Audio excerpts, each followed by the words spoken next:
Hello and welcome to Pokemon Pals episode 79. Tonight we're talking Pokemon presents Pokemon that we'd like to eat, Pokemon we think would be really cool out of random objects, and all sorts of other Pokemon stuff. That's right, it's Pokemon Pals.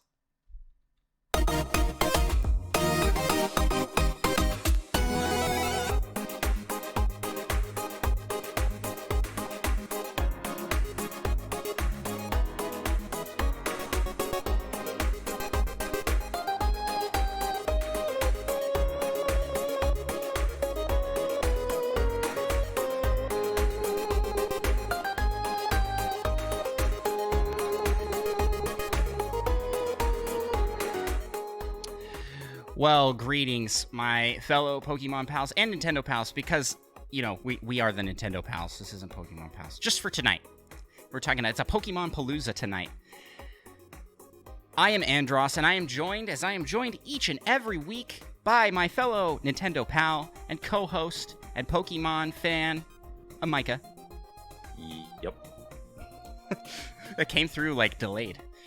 But we are also joined by super special guest, joining us from All N and Keep Nintendo Weird. It's your boy, Seth. It is your boy, Seth. I appreciate that intro. I don't know why I started doing that. That just kind of comes out when I start making videos or streams or whatever. It's your boy, Seth. Man, I'm so happy to be here, you guys. I feel like it's been a while since I've been on. I'm so thrilled to be back. Yeah, we're super glad to have you back on. I think this is the third time you've been on the show, which makes that sounds right. Makes it a record for recurring guest. Yo, which you're breaking that everywhere. I mean, you're over on the Retro Logic podcast. Shout out to those guys, Nintendo dads. Oh, yeah. I mean, Seth is everywhere. If I go more than like 2 months between Retro Logic appearances, I start to have withdrawals. So I start hitting up Dan. I'm like, dude, I got to get my Retro Logic fix, man. You got to find a reason to bring me on the show. Yeah, I really enjoy being guests on other shows because you don't have to plan anything. Yeah, you don't got to do anything. You just show up. I'm practically a guest on this show. Micah actually does participate and help quite a bit with the pre-show. In fact, he put together a lot of the show notes tonight. Don't listen to his feigned ignorance, which is only partially feigned. A little bit. See that gap. Yeah. But thank you so much for coming on, Seth. For those that have not already, we have a lot of crossover between our show and your show. But for those that haven't already, please check out All N Podcast, a Nintendo variety show where each and every week no point is left unearned and no shell unturned. Something like that. I'm probably butchering that. That's right? No, okay. You pretty much got it. Yeah, no shells left unturned and no point is left unearned. Oh, backwards. I knew. I was like, that doesn't sound right. I came in confident, left unconfident. Yeah. You pretty much got it. You were close. You're pretty close. For somebody who doesn't say it every week, you were close. Yeah. I wanted to prove I actually listen. So their variety show covers a wide variety of topics. I mean, you want to shout out some of the stuff you guys do over there before we jump into the show? Yeah, sure. We're a weekly Nintendo variety show. So each and every week, my lovely co-host Eric and I cover different facets of being a Nintendo fan, from the weekly news to every week we produce a top 5, which can be all kinds of crazy stuff. This week on the show, in the episode that goes live tomorrow on Saturday, we post every Saturday, we're counting down our top 5 favorite Switch games for the Switch's 5th birthday. It just made perfect sense. March 5th, top 5, Switch turning 5, had to do it. And then we also do an indie showcase each week where we highlight a special indie game on the Switch eShop, and sometimes we have independent developers on the show for interviews. That's always super fun. And then we have kind of a rotating main segment. Could be anything from retrospective. Like this week, we're doing a retrospective on Conker's Bad Fur Day because Conker's turning 21 on Saturday. So 21st birthday of Conker, you got to do it. Yeah, right? So it makes sense. It makes sense. So that's kind of us. And then as a as a spin-off show to that, for our first anniversary, I started a show called Keep Nintendo Weird, which is a weird podcast about loving weird Nintendo games. And it's just me and a guest talking about a weird Nintendo game that we both love for like 45 minutes to an hour. And that's about all it is. It's just a really chill, hangouty kind of show. And it's just a gush fest, you know? Yeah. They are great shows. Micah and I have guested Thank on you. All N. I have been a guest on Keep Nintendo Weird twice. That's true. You were on I the very launched it. first episode of Keep Nintendo Weird. Yeah. Also, shout out to Photo Dojo, which will be going away. Please go buy that in the 3DS Yes. eShop. You will not be able to play it anywhere else. That is never coming back in any other form.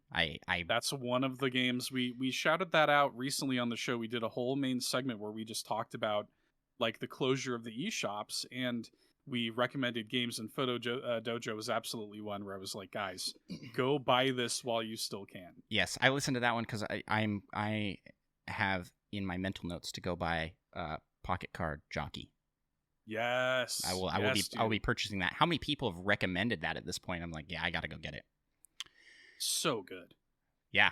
So thanks so much for being here, Seth. We're big fans of All In and big fans of what you guys do over there. And you know, there's not really a transition here, so I'm just gonna shift gears to our usual icebreaker. Micah, how the heck are you doing? Doing pretty good.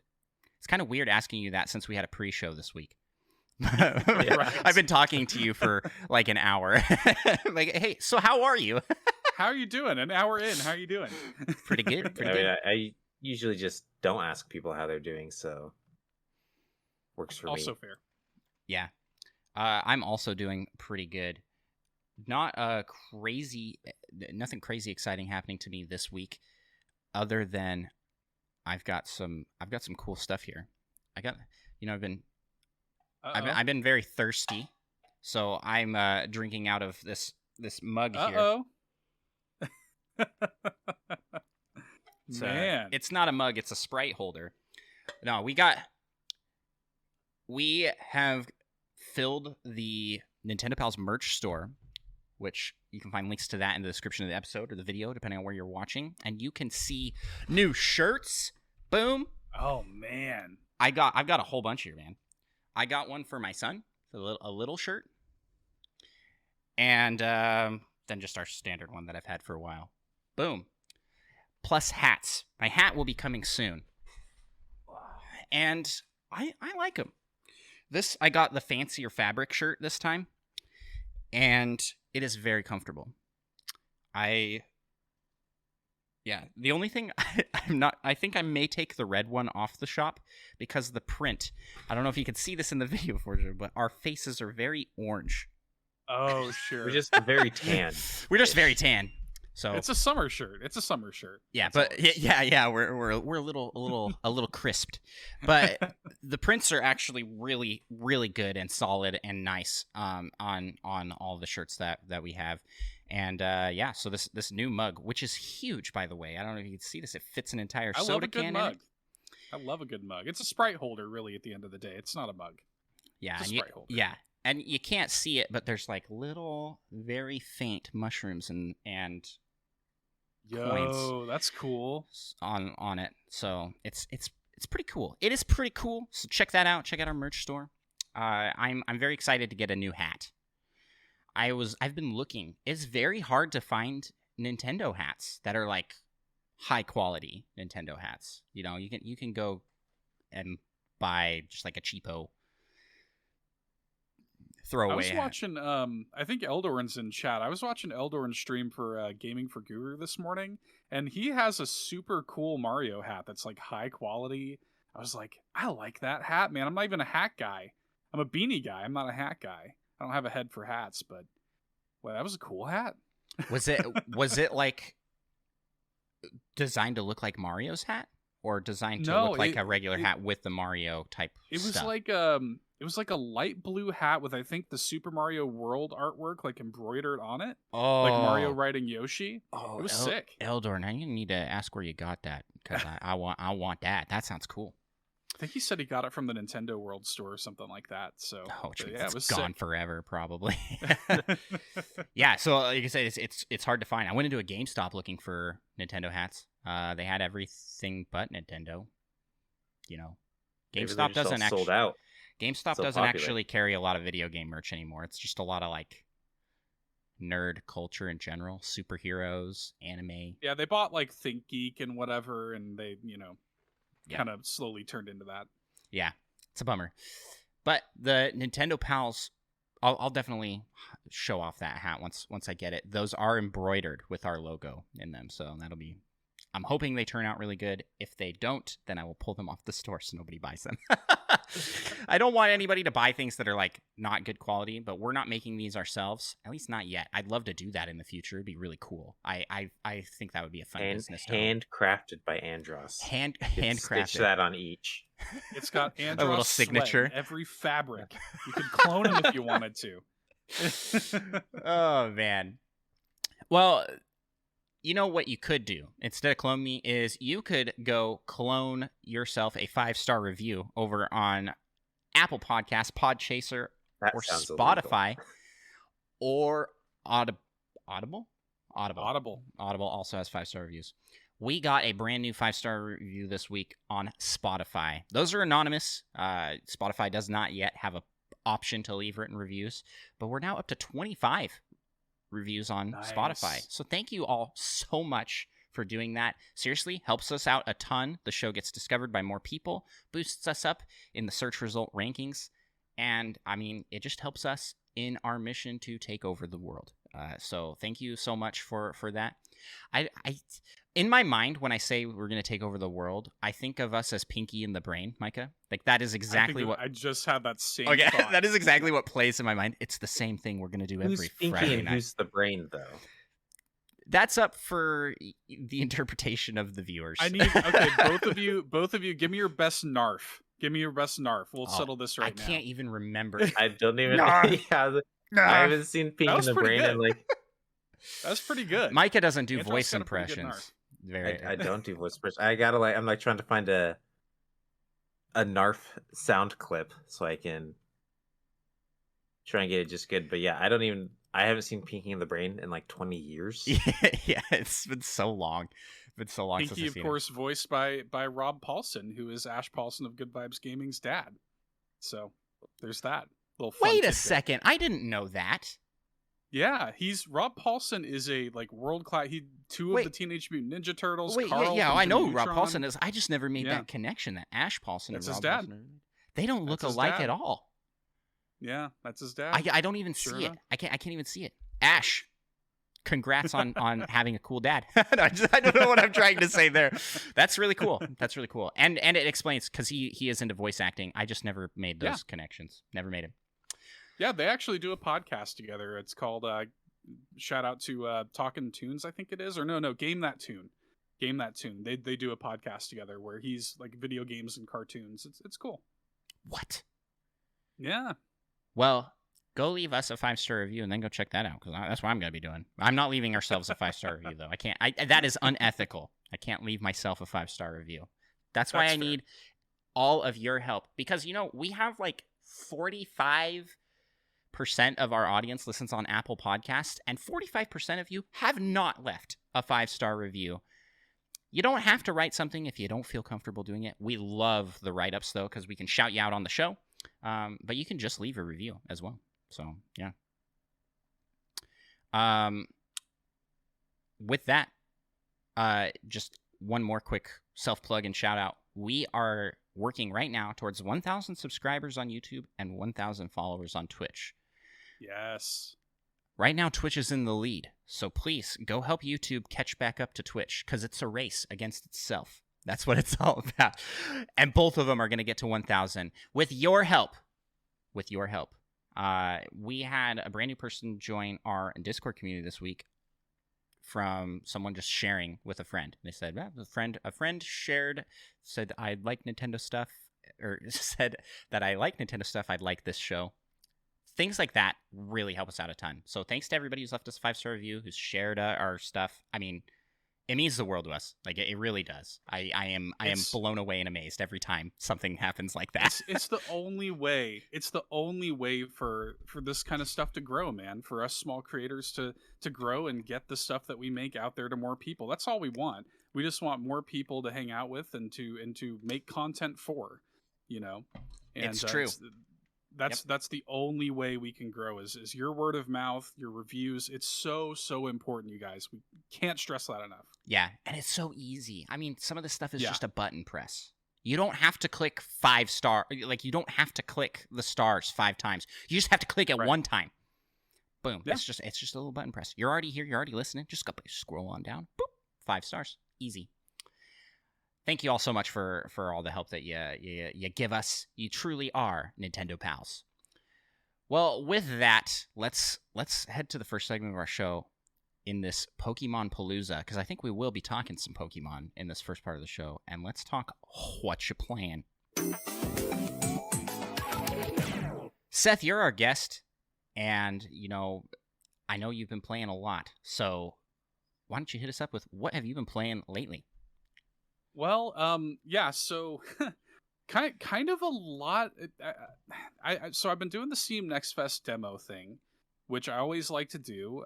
So on our YouTube channel, I like to kind of do like Steam Next Fest demo playthroughs of games that are confirmed to be coming to the Nintendo Switch, so that you kind of get a feel for the game before it comes out on the Switch. And Steam Next Fest comes around every 6 months or so. And it's always fun to do that. People really love it and seem to respond well to it.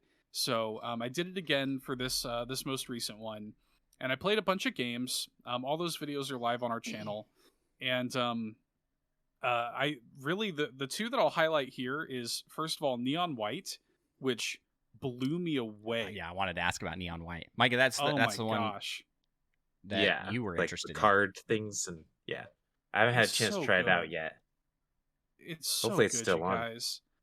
Yeah, it is, because they ended up extending the demo. People loved it so much they extended the demo for another week, so you should be able to still grab it on Steam. But it's just this it totally taps into my neurosis about speed games, about games like games like Monkey Ball or something. Where you're just trying to shave that second off your time, and finding all these crazy skips and stuff, and it just totally taps into that. It's fast, it's fluid. It has this total anime aesthetic to it. It's got Steve Bloom, Cowboy Bebop himself, Steve Bloom, doing the voice of the main character. So very anime vibes to the thing, and I love it, man. I was totally blown away. That was such a Seth game. The second I got done playing that, I was like, I need this to release right now. I just want to play more. Anybody remember when that's set to come? I know it's been in an indie showcase. It just says early 2022. Yeah, the end of the demo says it's going to... Which is different. No, well, so at the end of the demo, it says, it'll be ready in a few months, just vaguely. It was supposed to come out last December, and then got a just vague early 2022 delay. So it's got to be coming, fairly soon. But whenever it comes out, that's day one purchase for me. It instantly became one of my most anticipated games of the year. I loved it. Oh, wow. I loved it. And then another one I'll shout out is Beacon Pines, which is really cool. I don't know if anybody has ever played Night in the Woods, which is an indie game that I really love. Yeah, I know a lot of it, but I have not played it. It really reminds me of Night in the Woods. It's a kind of 2D cutesy aesthetic with animal characters and stuff, but underneath the surface the story is actually really dark. It's weirdly dark. The beginning of the demo literally says I know this game looks cute, but fair warning, it's dark, just right there at the start of the demo. But the whole gameplay gimmick of it is you collect these charms, which are essentially words that you then can, at certain moments in the story, put the word in to change the course of the story. So there's a moment in the demo where you have to convince your grandma to let you go play with a friend, and you've collected all these charms, and what you choose to tell her, which charm you choose to spend on that choice, is going to change the way she reacts. Now, other games have done this, but I don't think any other game has done what they do with that, which is they have this thing called the Chronicle, where you can pull up this book. The whole thing's in like a storybook aesthetic. And you pull up this Chronicle and you can go back to previous choices later and change the word that you use, change the charm that you use way later in the game. And it completely changes everything that happened to that point. Like, you can pull all of these different parts out of the story. It's crazy. Really impressive. And I was pretty blown away by that demo too. It was really cool. That is super cool. That sounds really interesting. Yeah. Yeah, so that one's coming at some point this year. I don't think it has an exact date either, but I'm really looking forward to that. I played a bunch of other games for Steam Next Fest, but those were the two that really kind of stuck out to me. And then other than that, though, it's been Pokemon. Just playing a bunch of Pokemon Legends Arceus still. I'm still playing that. I can't stop playing it. There's still stuff to do, and I'm sure we'll talk about the update and everything, but they are releasing more content, so, you know, I just can't stop playing Pokemon. That's about it. Yeah.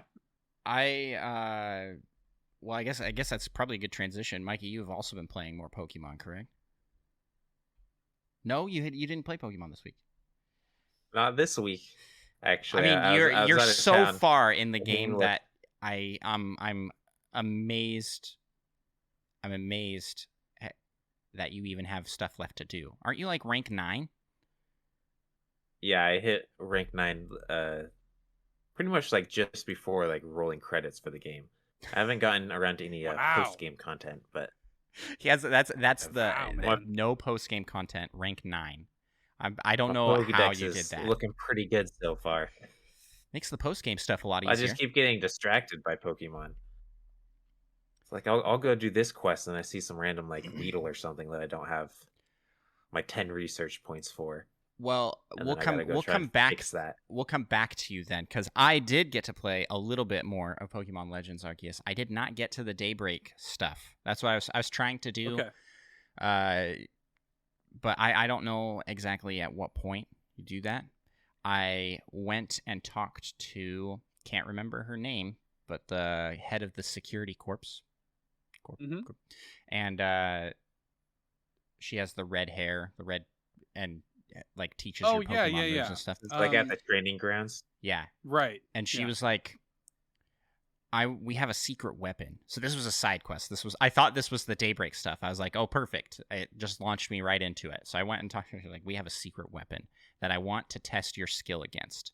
Are you ready to do that? And I was like, sure. And so then a random person comes up to me and you're like, I hear that the secret weapon can even defeat alpha Pokemon. And I'm like, man, it's like a special trainer. And you go, she's like, we have everything ready. And she takes you to the guard at the front gate that you have been talking to the entire game. I think his name is Makes sense though, right? I think his name is Reese. Yeah, something like that. And Reese is a good guard. Let me tell you that, man. He has got some he has a beefy Bidoof. I'll tell you. It was like a level 64. It obliterated my Cyndaquil. Because I have not evolved my Cyndaquil. Really? Yeah, I have a special attachment to Cyndaquil, and I don't want to see him grow up, or her. It's a girl. I don't want to see her grow up. You can't hold on to them forever, though. I mean, you actually can. It just doesn't. In this one, you can. Yeah, in this one, they don't evolve if you don't push the evolve button. Well, you could always stop the evolutions in, I think, every Pokemon game. This just pulled. I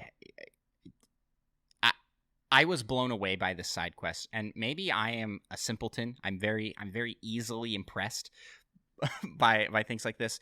But you talk to him, and you have a really intense battle. His Pokemon were almost all higher level than what mine are currently. Mm-hmm.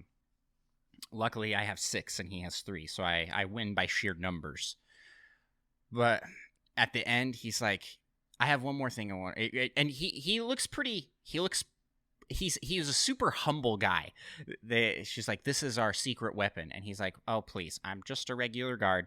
Like, let's not let's not make this a big deal. But I would like to battle you, is what he said. And then you battle him, and then he's like, he's pretty disappointed. He's like, man, but it's to be expected. You've been on this journey this whole time. And you have this like weird heart to heart moment with the guard that you have been talking, just a regular NPC that you've been talking to, just to get to the different areas, because he's the guy you talk to that says, heading out, where are you gonna go? Right. Yeah. And the game's good about that. The game's good about that. I said this when we reviewed the game on All In. We did our review discussion. The game's side quests are like little. They're like little mini filler anime episodes. It feels like that. And if you watched the Pokemon anime at any point, I mean, it's full of that sort of stuff. And they tapped that energy for this game. Yeah. I have heard a lot of people say, I don't play Pokemon for the story. I don't play, and I've heard a lot of complaints that this game is too talky. And I just have to come in and say, from my perspective, I completely disagree. I think the game is talky, but it's well written. I like it. Maybe I'm just a kid, and I just enjoy. I'm filling in the gaps with my imagination, you know, the same way I did with Pokemon as a kid, because we watched the anime and then you go and play the games. Those don't look a thing like each other, you know. They don't look alike at all. But you just sort of fill the gaps with your imagination. You know that from watching the anime that Charizard's really cool looking, even though his sprite is like 8 pixels by 8 pixels big in the game, and he doesn't move. And I just still have that ability with Pokemon, but I think that a lot of people don't, and that's okay. You know, a lot of games don't require that from the player. They fill the gaps for you with beautiful animation and excellent storytelling, voice acting, cutscenes. All that stuff is so intricate. There is no need for your imagination. You're watching a movie, you know? But Pokemon, I don't know. I just have the ability to do that. I wish that they did voiceover, because the game is targeted towards kids. And right, like my kids can't play it without. Teach them to read. My kids can't play it without help, because it's a lot of reading. So I wish that they had voiceover for that reason. I think in accessibility, I think it's a series designed for children, you know? Yeah. Well, first of all, I appreciate your perspective on that, because I don't know that I've ever heard anybody have that read on it. I really like that notion of like, I like that it lets me fill in the gaps in my imagination. I like that it doesn't just lay it out. I really appreciate that. I'd never thought of it that way. But also, I'm on the same boat. I wish that it had voice acting, because that was such a big deal. When I was playing Pokemon Legends Arceus, I was like, it's so clear to me why they chose to do voice acting with Breath of the Wild. Because when you have a game like this where it's open and there's like story to sort of lead you along, it really does sort of feel like it gives more weight to the whole thing. And when you're just reading the text, it's not quite the same. And the game has actually really good characters, and I would love to see them kind of really come to life with voice acting. There's some great moments in the game that just don't hit as much, or hit as hard, I guess, with no voices behind them, you know? I wholeheartedly agree. And I think that the animation was a little skipped out on. You know, how many times did they fade to black and something happened? That's like, sure, yeah. That's a little heavy-handed. That's a little too much fill in the gaps with your imagination, in my opinion. Like, fade to black. Oh no, the Pokemon is gone. Gengar stole them. Like, really? You couldn't animate a Gengar, like, even doing something with that? Just fade to black. Like, come on, Pokemon. So yeah, there's two sides of me. Jazz hands, and then the screen goes dark. Gengar with jazz hands. Yeah, well, that would have actually made more sense than just what they do. I would have been down for that. I'm a huge Gengar fan. I would have been down for that. I think one of the funniest was Garrick, I think is his name in this, or am I thinking of the wrong? Garrick. It's the Ice Warden. Garrick. Oh, yeah. I Mm, don't remember his name. I know who you're talking about, though. But Garrick might be the name of the gym leader he was based the on. shirtless guy. Yeah, yeah, yeah. Yeah. I think there's a Merrick Merrick? though, isn't there? I don't remember. But his name, The really annoying one. his animation. Oh no, you're thinking of Melly. What's- Oh, I hate Oh, is that it Melly? character so Oh, much. Melly. Yeah, the It long was the hair worst. guy. It's the new Yeah. Rivali. I thought it was a girl. I thought Melly was Yeah, a girl. I did too at first. Yeah. Guilty. But yeah, it's uses male pronouns. Yeah. But so the ice warden does the scene where he's like, I climbed to the top of this, and then he's like, I'm gonna dive back down or climb back down. He's like, only someone with a body as trained as mine, because he does squats the whole time he's talking to you. He's doing squats. He's like, only a body as trained as mine just can has no make this shirt on. jump. And then it cuts to black, and he is gone. It couldn't animate him rolling off the side or doing anything. Just do a squat and then unsquat and have him float up a little bit. like a jump. Practically what jumping is. It's You don't just, really need a new. there was a animation lot for of that. what felt like corner cutting with the animations, and we'll talk about some more Pokemon news as we get to that. But I still am enjoying the game. I love those little moments, the filler anime episodes from the side quests. Yeah. Not for everyone. I will acknowledge that, but if you're looking to get into Sure. Pokemon, this is probably the best one to jump in on. So, that being said, I also played some other stuff. I rolled credits on Super Mario World on SNES Online. Nice. That's because that game can be beat in one sitting if you know all the shortcuts like I do. And every once in a while, I just get an itch to play Mario World. And so I just went through and was like, I'll just beat this real quick. It took about 10, 15 minutes. And then I was like, I still have the itch. So I went back and played Super Mario Bros. And also beat that one in like 10 minutes. Just have a good time playing some classic Mario, right? Using those NSO apps. And then I also went back and unlocked the alternate Shy Guy costumes in Mario Golf. That's this month's Mario Golf reward. If you are keeping up with that, each month they do a new costume for one of the characters. And I had to get Green Shy Guy. That's like my main in Mario Kart. So besides that, also played some Clubhouse 51 games. And I have been playing a lot of Majora's Mask.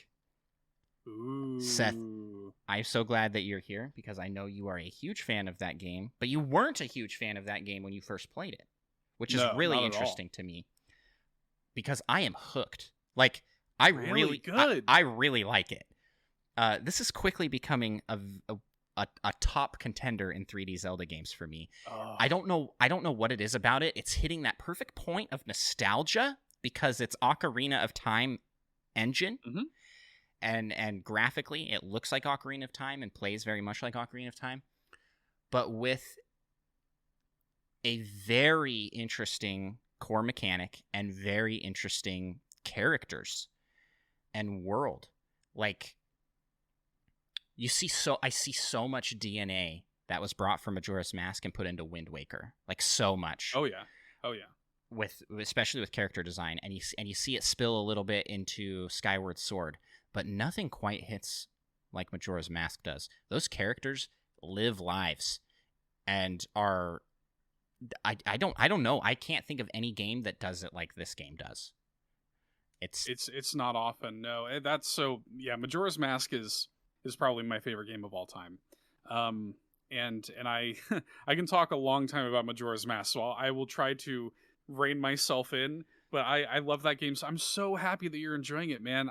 Because people, when they first play the game, it takes them a while to kind of wrap their mind around what the game's going for with the 3-day time system. That's what it was for me. When I was a kid, I was like, oh, I don't like this at all. This is not like Ocarina of Time, which was like my favorite game of all time back then when it first came out. I was like, this is not like Ocarina of Time. I don't like this one bit. And I carried that with me for a long time. I didn't come around to Majora's Mask until the 3DS version.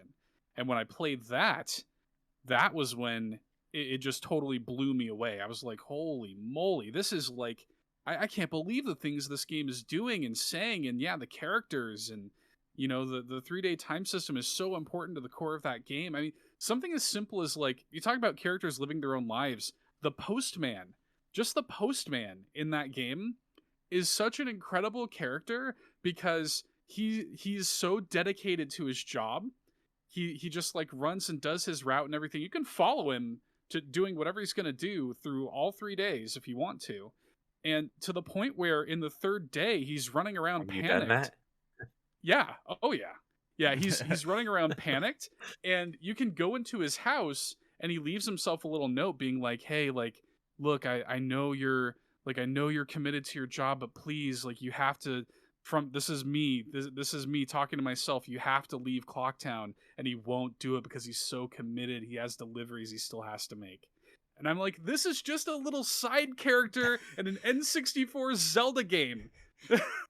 Yeah, it's amazing. The difference between character development from Ocarina of Time to this is staggering. Yeah, staggering. Like, it's just crazy. So I have nothing but positive things to say about it so far. Wind Waker, so happy. Wind Waker, I loved, but it didn't get its claws in me right away, where Majora's Mask did. And I think it's because Majora's Mask is one of the few Zelda games to like just start with you in the fire. Like, here you go. Yeah. Just throws you in, very Breath of the Wild style. Even though it doesn't, because that first 3-day cycle really is a tutorial of sorts. Mm-hmm. But the timer makes it seem very short of a time. I mean, when you first get to like that first 3-day cycle, and your fairy Tattle is panicking and just yelling like, please somebody help us, we're out of time. And then you play the Song of Time and are able to reverse time to go back to the beginning of the 3-day cycle. I mean, the emotions. I mean, I knew I had 4 hours left in the thing. I had plenty of time, but I was panicking. I'm like, I don't like this. I feel like I'm going. And the emotions that this game makes you feel, it's so creepy and doom and gloom, but hopeful. And these characters, these pockets, like, that are happy, and these really, I don't know. The tone is so bizarre. Yeah, I don't know hopeful how. Is a really good word. Hopeful. That's what I keep coming back to with that game. It's a game about hope. It's a game about overcoming adversity, because the game is like not the very first thing this game does, because it is, for those who don't know, a direct sequel to Ocarina of Time. Mm-hmm, mm-hmm. And the first thing the game does is set you up like, here's Link. He's got all of his awesome stuff. He's doing flip jumps on stumps and whatnot. He's awesome. He's got Epona. The first thing this game does is it takes all of that away, and you're just a Deku scrub. And you Metroided. Classic Metroid. Yeah. Classic Metroid thing, right? And it's like you can't leave town. You're just a little kid. You can't join our club. You're just a scrub. Last time we let somebody in, it didn't work out. Like, people are so mean to you in that first 3-day cycle, and you have to just kind of learn your way around Clocktown. And yeah, that kind of stuff is amazing about the game. It completely recontextualizes the way you think about Zelda games, because it's no longer this big, like, I'm the hero of time, I have to defeat Ganon. It's, I have to help these people that are dealing with impending doom. It's all about helping people. It's all about pushing through adversity to help people who need it for the sake of helping them. It's beautiful. It's a beautiful game, man. I'm so glad you're enjoying it. Yeah, I'm enjoying it. Yeah, it's good. I will not speak negative of any Zelda game. It's so cool to visit these 3D games for the first time long after release, like Wind Waker. Oh gosh, I loved the ending of Wind Waker. I loved the story in Wind Waker. There are points though, so I don't like in Majora's Mask how much is left up to just figure it out, and there's no guide, no help.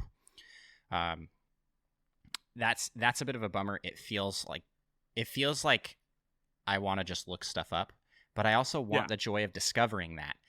and there's not a lot. They don't throw you much of a bone in that regard. Not even Tattle. Tattle does not help you at all when you're like, go up to for the N64 version, I would recommend a guide. The 3DS version did a lot to kind of curb that, because you have the Bomber's Notebook journal that has a lot more functionality. Mm-hmm.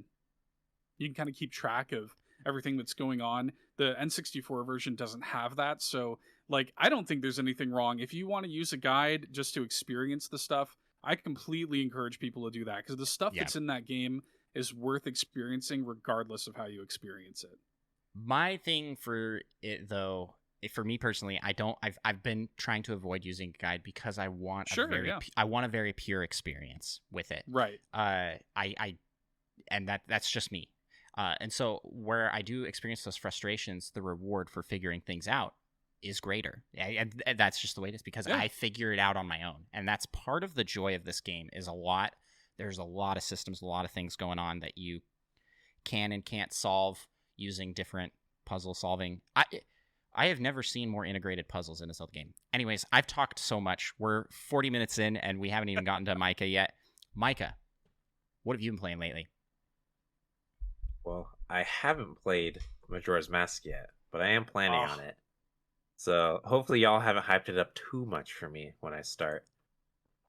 But yeah, I think you're gonna have thoughts. You will. I think I probably will. You will have thoughts. It's true. Yeah. But I was able to play Mario Golf for the first time. Turns out Speed Golf is a garbage game mode, and it is the worst thing in the world. Oh, what? I like Speed Golf. I prefer standard. I prefer standard for sure.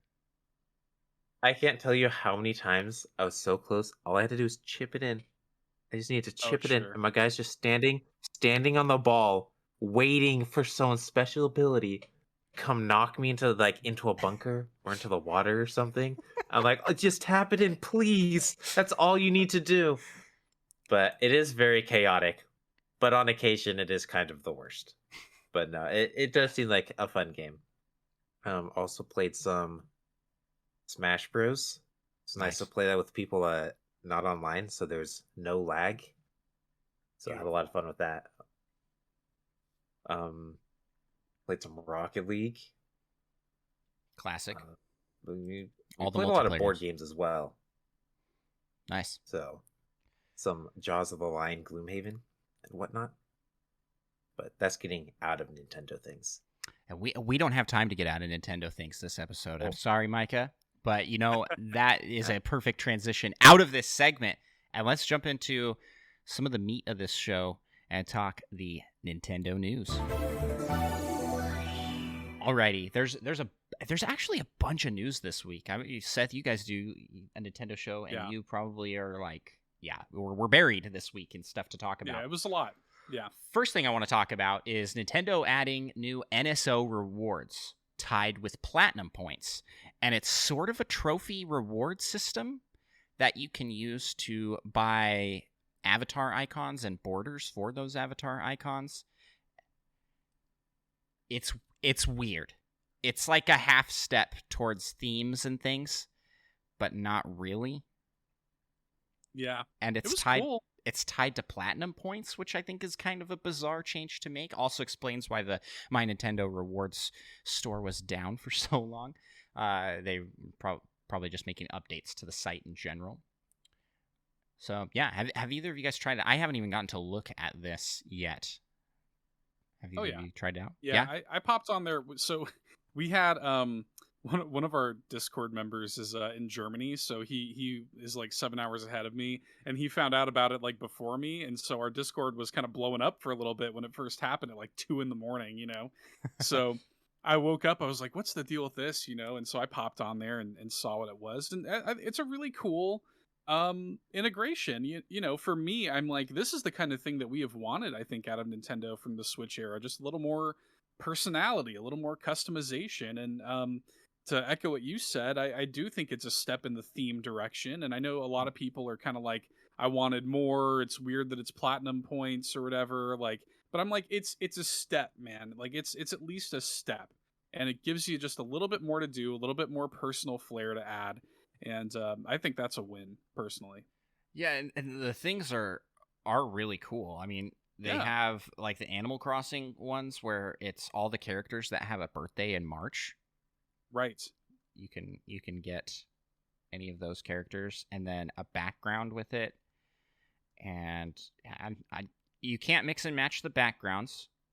That was a bummer. Yeah, that was a bummer. I was hoping you could. I want to use my Mii on these different backgrounds. That would be really cool. But Nintendo doesn't like Mii's anymore. That's being not a bunch true. of bullies. Well, they are what killed the Wii U. Clearly. I think we have Justin Masson in chat. Actually, yes, that was famously quoted by Justin Masson from the Nintendo Dads. They are what killed the Wii U. No, they do still have the Mii's around. They're not as prominent as the Wii days. I think they're being cautious, just in case they were the thing that killed the Wii U. You know. So besides that, so go check that out. You can earn points through doing things like playing different NSO games, and there's also like linking accounts. Lots of ways to earn platinum points. You can get you got the missions. I always recommend people if you're wanting to farm platinum points, Fire Emblem Heroes is fantastic for that. Because every chapter you do, you just get you're just constantly getting platinum points through playing that game. So yeah. Next bit of news: a Kirby demo dropped this week. And I believe they also announced that the Kirby game will have Amiibo support, like Amiibo functionality for Kirby Amiibos. Any of you guys I didn't even mention this in what I've been playing, but did you guys get to try the Kirby demo? I completely forgot. Yeah. I completely forgot. I don't know how, because I really enjoyed it. It was so fun. I played the co-op with my son, and cool. So I got to play both as Kirby and as Waddle Dee. Bandana Waddle Dee, and Bandana Waddle Dee is I'm now in camp Bandana Waddle Dee for Smash. Just from to be reckoned with. Just from this demo, I'm now a big fan. What's your Kirby history? Are you a Kirby fan? I would not call myself a Kirby fan. I have played through. I don't know. I rolled credits on Squeak Squad. Oh, okay. And never even heard of that one, to be honest. That was a DS one, I believe. DS. Yeah, DS. And then I also believe I rolled credits on Kirby's Adventure for Virtual Console. And that's it for ones I've rolled credits on. I played Return to Dreamland on the Wii. I thought that was one of the best in the series because it was 4-player co-op and you could play as King DDD and Meta Knight. And I think that also had Bandana Waddle Dee. Yeah. Oh yeah. Bandana Waddle Dee is like a weird. Seems like an obscure character, but he's been here for a while. Like he's been in the series for a while. And of course, the greatest Kirby game, Kirby Air Ride. I've played that, but I wouldn't call myself a Kirby fan in that I haven't cleared too many of the games, and I'm not a buy every single one kind of guy. Sure. But this one is a day one purchase for me, especially after the demo. Micah, demo was great. I like Kirby, but the only Kirby game I've beaten, I don't even remember which Kirby it was, but it has that like cloud dude with the eyeball and the spikes. He's probably in multiple Kirby games or something. He's in multiple games. He's in a lot, yeah. That reminded me, Micah. I also played a whole bunch of Kirby Clash, as you know. Oh yeah. I rolled credits. I rolled credits on that on the DS, on the 3DS, and on the Switch because I don't know. It's not a good game. It's not I mean, it's fine. It's not great, but I just really like it. I don't know what pulls me to it. But anyways, sorry to interrupt. Go ahead. I mean, that was pretty much it. I played that one, and then, like you said, the greatest Kirby game, Kirby Air Ride. Put a lot of time into that. Yeah, Kirby Air Ride's all about that multiplayer, though, man. All about that multiplayer. All about that city clash. All about that, like, city, yeah. Yeah. That's the best mode. Please bring back Kirby Air Ride. This is Nintendo Dads in chat says Kirby Air Ride was my jam. Yeah, so are you going to be picking this one up, Micah? Think this is a buy for you? I probably will. Yeah. But just in case it turns out those are the only good levels, I'll wait a week or so. Seth, what is your history with Kirby, and is this one you're picking up? So yeah, I'm all about it. Day one, I'm all in. Even you could say that. Yeah. branding. Yeah, no, I'm all over this one, man. And the demo was great. My Kirby history, I'm pretty sure I've played every Kirby game. I love Kirby. I'm a longtime Kirby fan. And like I said, I'm pretty sure I've played them all. My favorite. It's really tough to say, but my favorite Kirby games are actually the two that were on 3DS, Triple Deluxe and Planet Robobot. They're excellent, and yeah, for me, I've heard those are very good. They're really good, and for me, like I'm playing this, I'm like, okay, this is Kirby by way of Mario 3D World, and I'm here for it. Yep. You know, 100%. There were a lot of people comparing it in the trailers to Odyssey. You know, everybody says it's the Breath of the Wild of Kirby's. Right. This is very much artistically, it looks like an Odyssey game, but mechanically plays like 3D World. Very like almost identical to 3D World. Yeah, linear levels, but they're 3D platforming adventure. Yeah, I liked it a lot. Did you guys play? If you play through the demo once, you then unlock power-up enhancements. Yes. Those were pretty interesting. It didn't show all the power-ups, but you got to play with some like enhanced power-ups. Like in the game, you'll be spending coins to unlock those, and they were pretty cool. Yeah, apparently you can find like blueprints that you can then take to the shop and upgrade them. Mm-hmm. So that'll be cool. And then I liked the little challenges at the end of finishing a level. It was like, you found the 3 hidden Waddle Dees. Next time, bloom 5 tulips. And you can... Yeah, had to find the 5 tulips. Yeah. Missed a couple. Yeah. Yeah. So there's some replayability there and doing these like little challenge things. That felt very Captain Toad to me, you know? Totally. Yeah. Anyways, fantastic demo. Check it out if you haven't already. It's worth your time. It's not very long. I think it's like 15 minutes to beat the 3 levels that they have. Yeah, you could blitz right through it if you wanted to. It's basically a real short like tutorial level, a full level, and then a boss fight level, essentially. Yep. And then in some sadder news, Evo announced this week that Smash Bros. Will not be at the next Evo event in August, and marks a point where it looks like Smash Bros. Will no longer be showing up at Evo, which was one of the biggest Smash Bros. Events in the world. It's just that was like the game there, you know, or one of the games. I mean, it's Evo is a fighting game. Shish kebab, is that a word I can use in this? like words escape me. I love it. Yeah, you just throw a skewer right through all of them. It had a whole bunch of games, but Smash Bros was a big deal there. Huge. So there's speculation onto why, you know, PlayStation bought Evo. So there could be that. But Nintendo also announced that they're going to be doing their own thing with, what was the company? Pink Panda, something like that?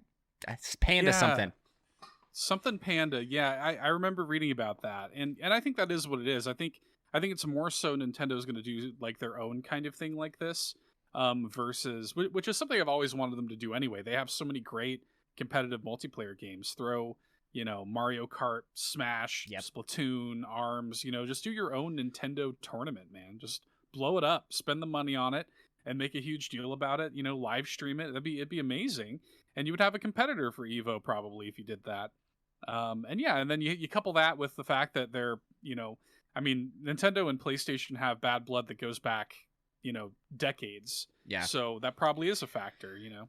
We also could talk about there was a lot of controversy with Evo that came out last year and the year prior, with a lot of bad stuff going down between players and legal troubles and things of like, you know, just getting in trouble with like minors and illegal activity in that regard. And I think Nintendo is probably making the right choice, just saying we're We don't want our stuff to be involved with that. Not that they were involved with it to a heavy extent, but yeah, it's like they kind of burned themselves. A lot of reasons to distance yourself. Yep. Yeah. Yeah. But hopefully PlayStation can turn things around there, because it is a big event. There's a ton of love for it, and I think it'll still be around in a big way. There's a lot of other games to tap into. Oh yeah. And then last bit of news here before we jump into the biggest news, right? Is the Switch turned 5 years old. As of the recording, it turned 5 years old yesterday. So Yay. Happy birthday, Switch. Ooh. It is weird. It is weird to think that this has been around for 5 years. I was looking back at video of us unboxing the Switch, and I look completely different. I look a lot younger. 5 years does not treat me well, apparently. I also wasn't wearing glasses 5 years ago. That's weird. Oh wow. Weird to think. Yeah. Yeah, I apparently needed them a lot longer than I thought. For my wife. But yeah, so it's like weird to look back. It's always just so gradual. You don't really notice your eyesight's bad. Micah, do you have any? I didn't even ask you. Do you have any like photos of the day that you got the Switch? Did you take your picture with it? That is not something I did not. That is not something I don't ever did. actually remember when I got the Switch, because I mean I didn't get it day one, and then it was kind of just sold out. Wow, are we even qualified to be on this show? We didn't get the Switch. I'll make up for it because I got it at midnight. I spent like $700 that night. It was ridiculous. Wowzers. It was ridiculous because I got the Switch. I got 2 Pro controllers. I got Super Bomberman R1-2 Switch, Breath of the Wild Collector's Edition. Some all of the those Amiibo. are good games. Yeah, I got all the Amiibo, and then Switch. and then I went home and I bought Shovel Knight, Fast RMX, and Snipper Clips. So I mean, I just went crazy, and I took like a week off of work. I mean, it was bonkers. Yeah, so. I think the next time Nintendo does. So what console, is your opinion of 1-2 Switch? I liked it. I thought it was fun. It's it should have been a WarioWare game, is my opinion of it. Should have just put a WarioWare skin on it, and that would have been a great launch title. And it should have been a pack-in. I think everybody says Yeah. that. Like, it would be we would be talking about it so differently if it was a pack-in. Yeah. But nobody talks about it in a positive light because it's a fun game. $60 for a tech demo. Yeah. Yeah. So happy birthday to the Switch. Thank you for sharing your memory with the Switch. I remember I did not get a Switch day one, but our good friend and buddy Eli, aka Oso, in our Discord, for anybody that's active over there, did. He was obsessed. It was all he talked about for a year prior to it coming out. The Nintendo NX, and then once it was announced, the Nintendo Switch. So much so that friends that we never spent much time with came for his birthday party. And for his birthday, got him a jar that said Switch Fund. That's awesome. And he's like, have I talked to you guys about this? We haven't even hung out for like months. Crawled out of the woodwork. Everybody knows that he was obsessed with the Switch. And I was on the train too, I was in the caboose of his motorcycle. What do they call that? The sidecar, not a caboose. The sidecar. The sidecar of the motorcycle. And so I actually helped him go and pick it up because he did not pre-order. He was intended to save up more money because we were broke college students at the time. Sure. And intended to save up more money. And then, the week of was like, I'm doing it anyway, even though I don't have enough to get it. And so we all, as a friend group, all pitched in and not pitched in money, but pitched in our time because nobody had money. We drove to all the stores at 4 a.m. like before they opened up, and it was winter time. It was March. It was cold. It was near zero temperatures where we were at, and this is in the Washington days. This is Idaho, actually. Far worse. Okay. Far worse weather-wise. Cold. Super cold. More dry, too. Yeah. So I waited out in front of Best Buy. One of us waited out in front. We stopped at like every store that could have it. There were lines everywhere. And I was asleep in my bed. Micah was not there at the time. He joined us up at college later. Oh man, but it was such a good time. We had such a blast with it. It was like I was there for launch, even though I wasn't, because I was there. I was there. I stood in line, and to this day, I'm like, why didn't I just buy one? I mean, we had no money, so if you don't have any money, you can't do it. But I was like, I was there in line. I should have gotten one. I was there. Anyways, we ended up getting one. It was really fun. Played a bunch of Breath of the Wild that day, just trading off with everybody in the group. So it was kind of like, thanks Eli for letting us all mooch off your present, your system, which you can do for another year. Yeah, Michael, what was your? Do you have launch day memories, or happy birthday sentiments you want to throw to the Switch? I'll get this pretty soon. And then it was sold out, and I didn't get it for a while. So that's kind of a bummer. Yeah, it was hard to find. Naive, it was hard to I'd find. Be able to pick one up pretty easily. I jumped in. I decided to have the experience with the OLED. I picked up the OLED day one. I had it pre-ordered. I was like all there for that. And that one also same experience. It was hard to find after launch for a little while. I think it's still a little difficult to find an OLED. So I'm glad I did that. It's fun. It's fun to be a part of that madness that is launch day.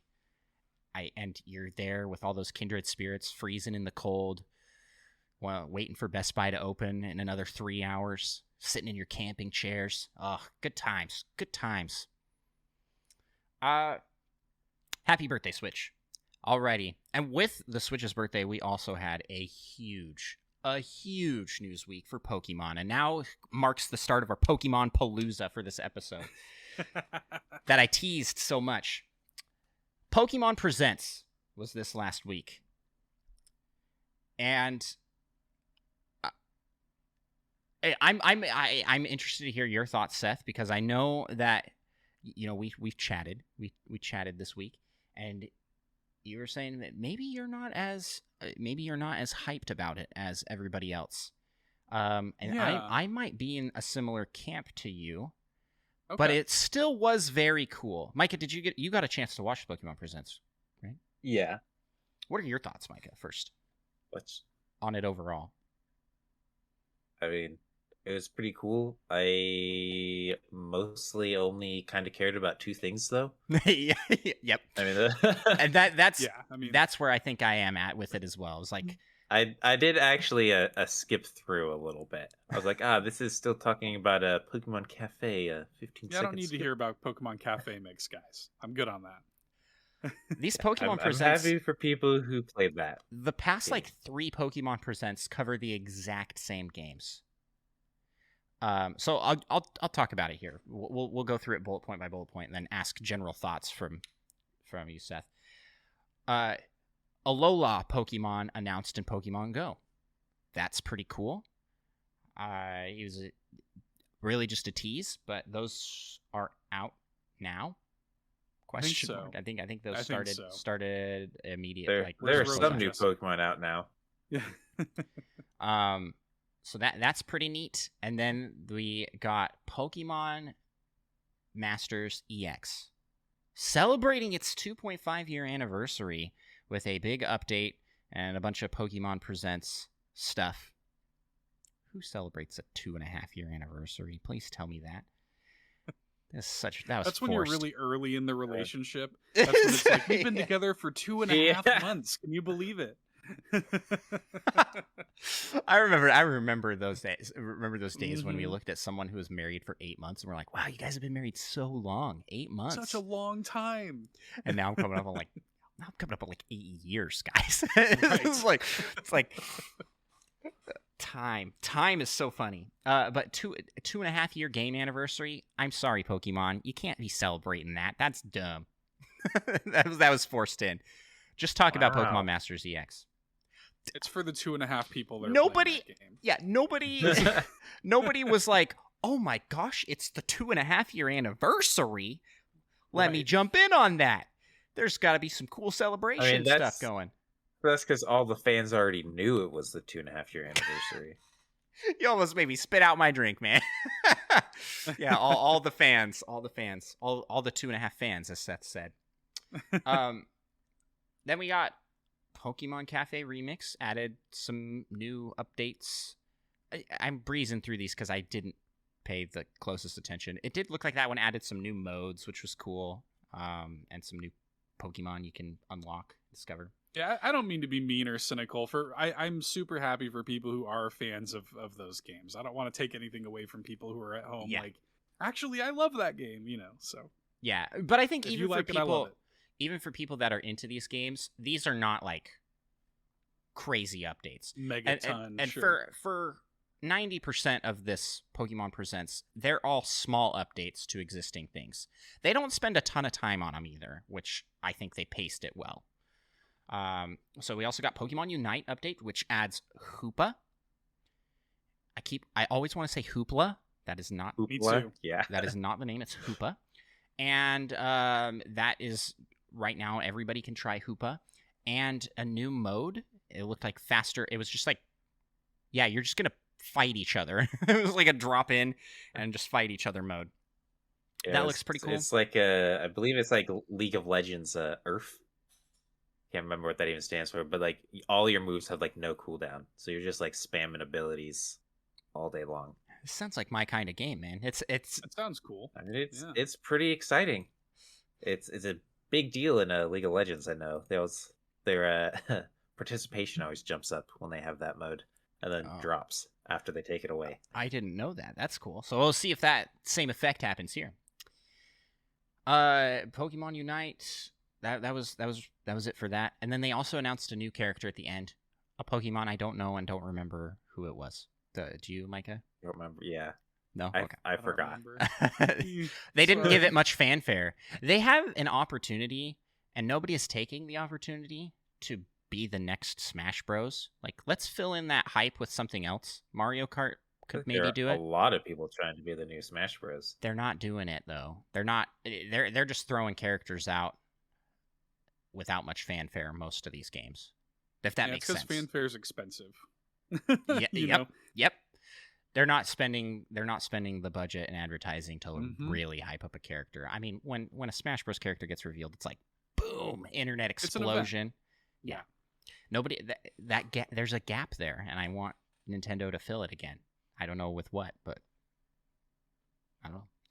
Anyways, another update. This one for Pokemon Brilliant Diamond and Shining Pearl. You get Professor Oak is there, and he will help you get a Shaman. I love Shaman. I love Shaman, so I might have to pop in there and get that. Yeah, it's a pretty cool little like bonus thing. Yeah, very light, a little bit heavier update for Pokemon Legends Arceus, which we're talking the Daybreak update.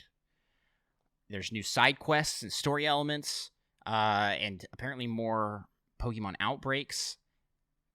And they teased something with Dialga and Palkia in their origin forms. So we'll see. Their origin forms. Those forms are something I had forgotten about before Pokemon Legends. I was like, what in the world is this? I don't remember this at all. They didn't exist before this game. That's why they didn't exist. Oh, okay. I was wondering if I was like, man, maybe I'm just not a fan of Pokemon. He's like, I don't remember them looking like this. Giratina always had an origin form, but well, not always actually. Giratina got an origin form in Platinum, but Dialga and Palkia, this is their first time getting an origin form, and it looks like they're trying to design them to look more like Arceus. Right. They've got the very Arceus shape.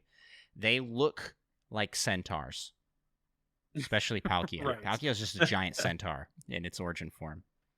What a end sequence for that game. I'm not going to spoil anything here, but I clearly just did. Sorry, everybody. But yeah, it was a good time. So yeah, that's cool. It wasn't huge. I'm kind of hoping they have more DLC for it. I was expecting DLC. I was actually I came into this thinking okay, here's what we're gonna get. We're gonna get an update on Pokemon Sleep. Silly me. We're gonna get because that's so like upset. vaporware at this point. That's the one Pokemon. That's the one game I have time to play. I can get a normal human amount of sleep for once if I play Pokemon Sleep. And then I was thinking maybe we would get some Detective Pikachu news. You know, we're supposed to get Detective Pikachu on Switch. Where's that? So I thought those were gonna show up, and then I thought Pokemon Legends Arceus DLC, a proper like expansion pass, maybe like they did with Sword and Shield. And you know, this free update's cool. It adds the massive mass outbreaks and some some more missions and stuff, and it's cool. It's it's a fun little diversion. It's extra stuff to do, but I was definitely thinking they were going to announce something meatier, and maybe the reason they didn't is because they knew it would be overshadowed by the big thing. You are right. And the big thing was a security guard walking through Game Freak headquarters. Like, what's he doing? Who knows? Yeah, what did that have to do with anything? Even after I saw the entire thing, I was still confused. I think it was I listen to a lot of shows, a lot of podcasts, and a lot of Nintendo creators.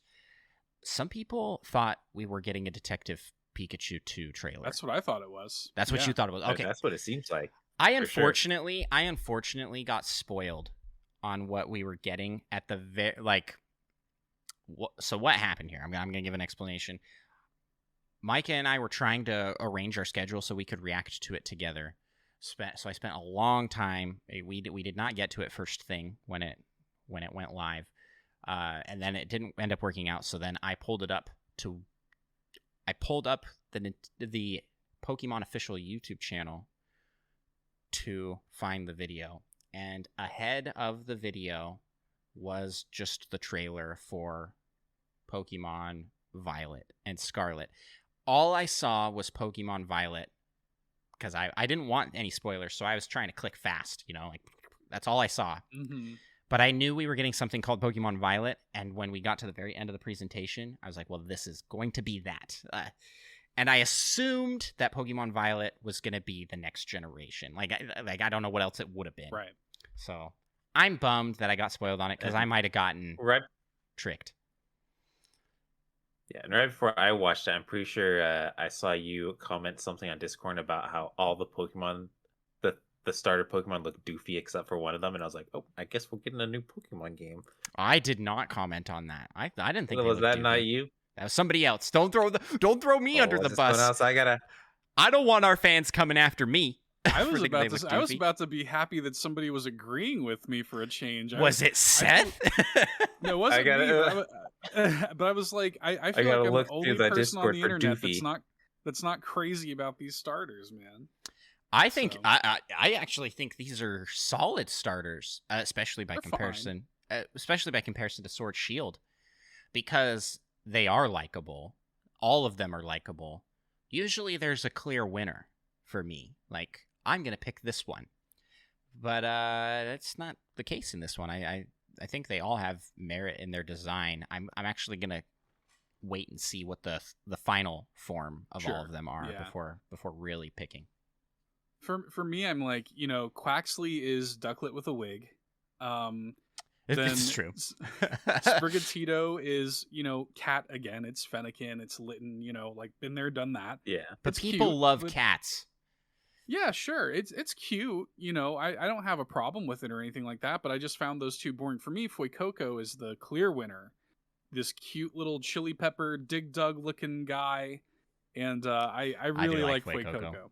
Yeah, I do like Fuecoco. Oh man. So Seth, what are your thoughts on this final announcement and the presentation overall?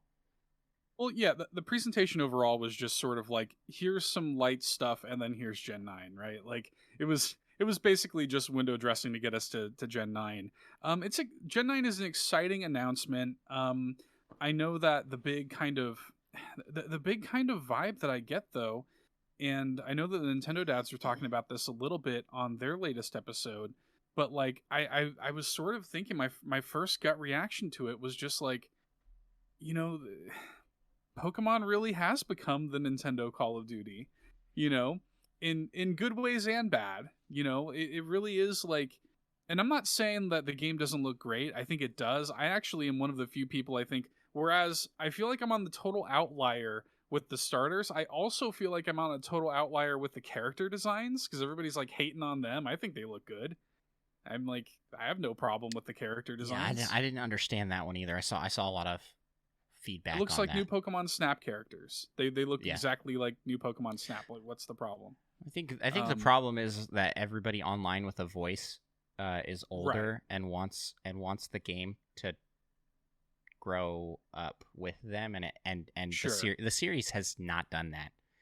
But I mean, Call of Duty didn't do that either. Call of Duty targets the exact same. Big thing. Yeah. My big thing with games like this is they're made in a vacuum. So like this game can have all of the stuff that Pokemon Legends Arceus has, which it looks like it does. It's going to be open world. We have some screenshots that look like it's taking the same battle kind of perspective. The sort of like open environment, the open battle perspective, which makes me happy. Because I love that about Pokemon Legends Arceus. I'm happy to see it carry forward. And I hope the catching stuff comes back from it as well. But my big worry is that, like, this game was so clearly being made concurrently to that game. It was made in a vacuum. They have no way of knowing what any criticisms of Arceus were or how to respond to them, because they're making it at the same time. Yep. I was going to bring up the exact same point. Yeah, like they had to be working on these simultaneously. There's no way they stopped Arceus and then they're like, okay, let's start the next game, because Arceus came out last month. Right. Yeah.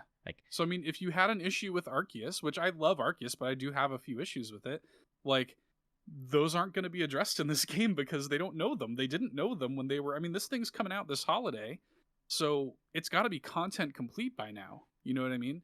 Like, there's no way some of those issues are going to be addressed, and I think that's a shame because...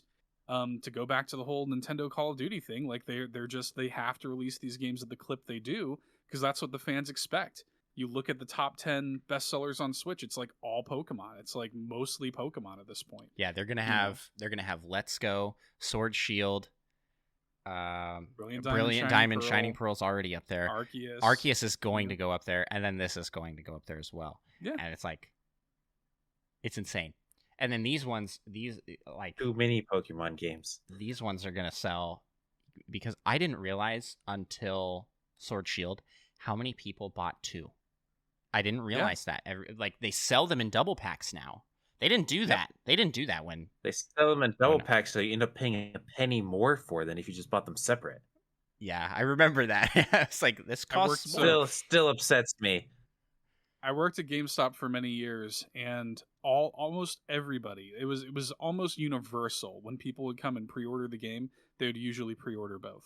Wow. Like a vast majority of the hardcore Pokemon fans just buy both. I mean, I guess I bought 2 a lot of the times, but it was always the one and then the better one that came out later.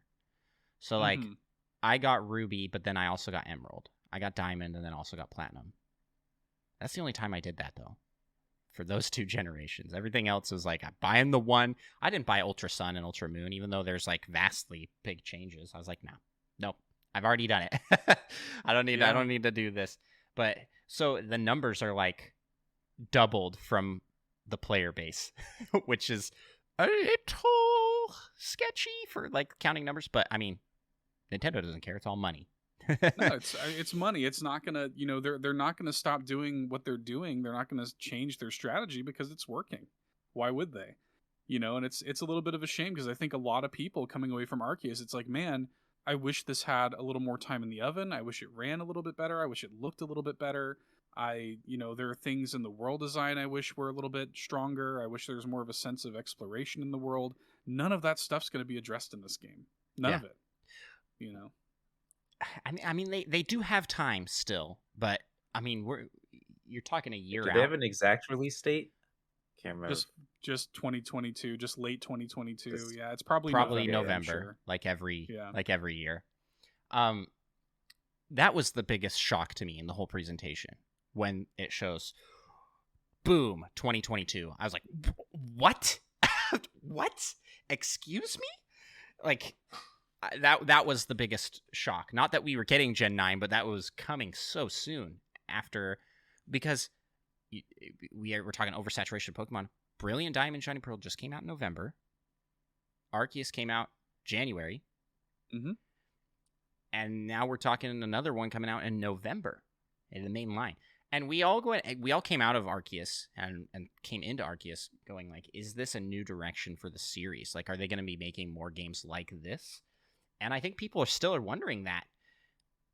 But we're definitely also getting mainline games. But are they going to be the same style? It's hard to tell. I'm going to read the blurb from the website.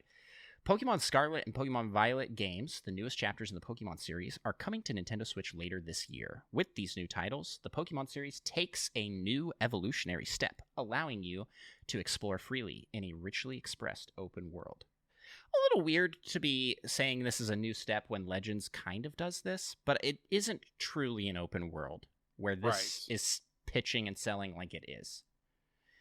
Yeah, although there's some, I can't remember where it was, but there's like some comment that on their site about how you'll discover the joys of battling to catch wild Pokemon or something like that. I'll read that. I'll read that. You got that? Yeah. Various towns blend seamlessly into the wilderness with no borders. You'll be able to see the Pokemon of this region in the skies, in the seas, in the forests, on the streets. Taking it to the streets, all over. You'll be able to experience the true joy of the Pokemon series, battling against wild Pokemon in order to catch them. That's like called out specifically.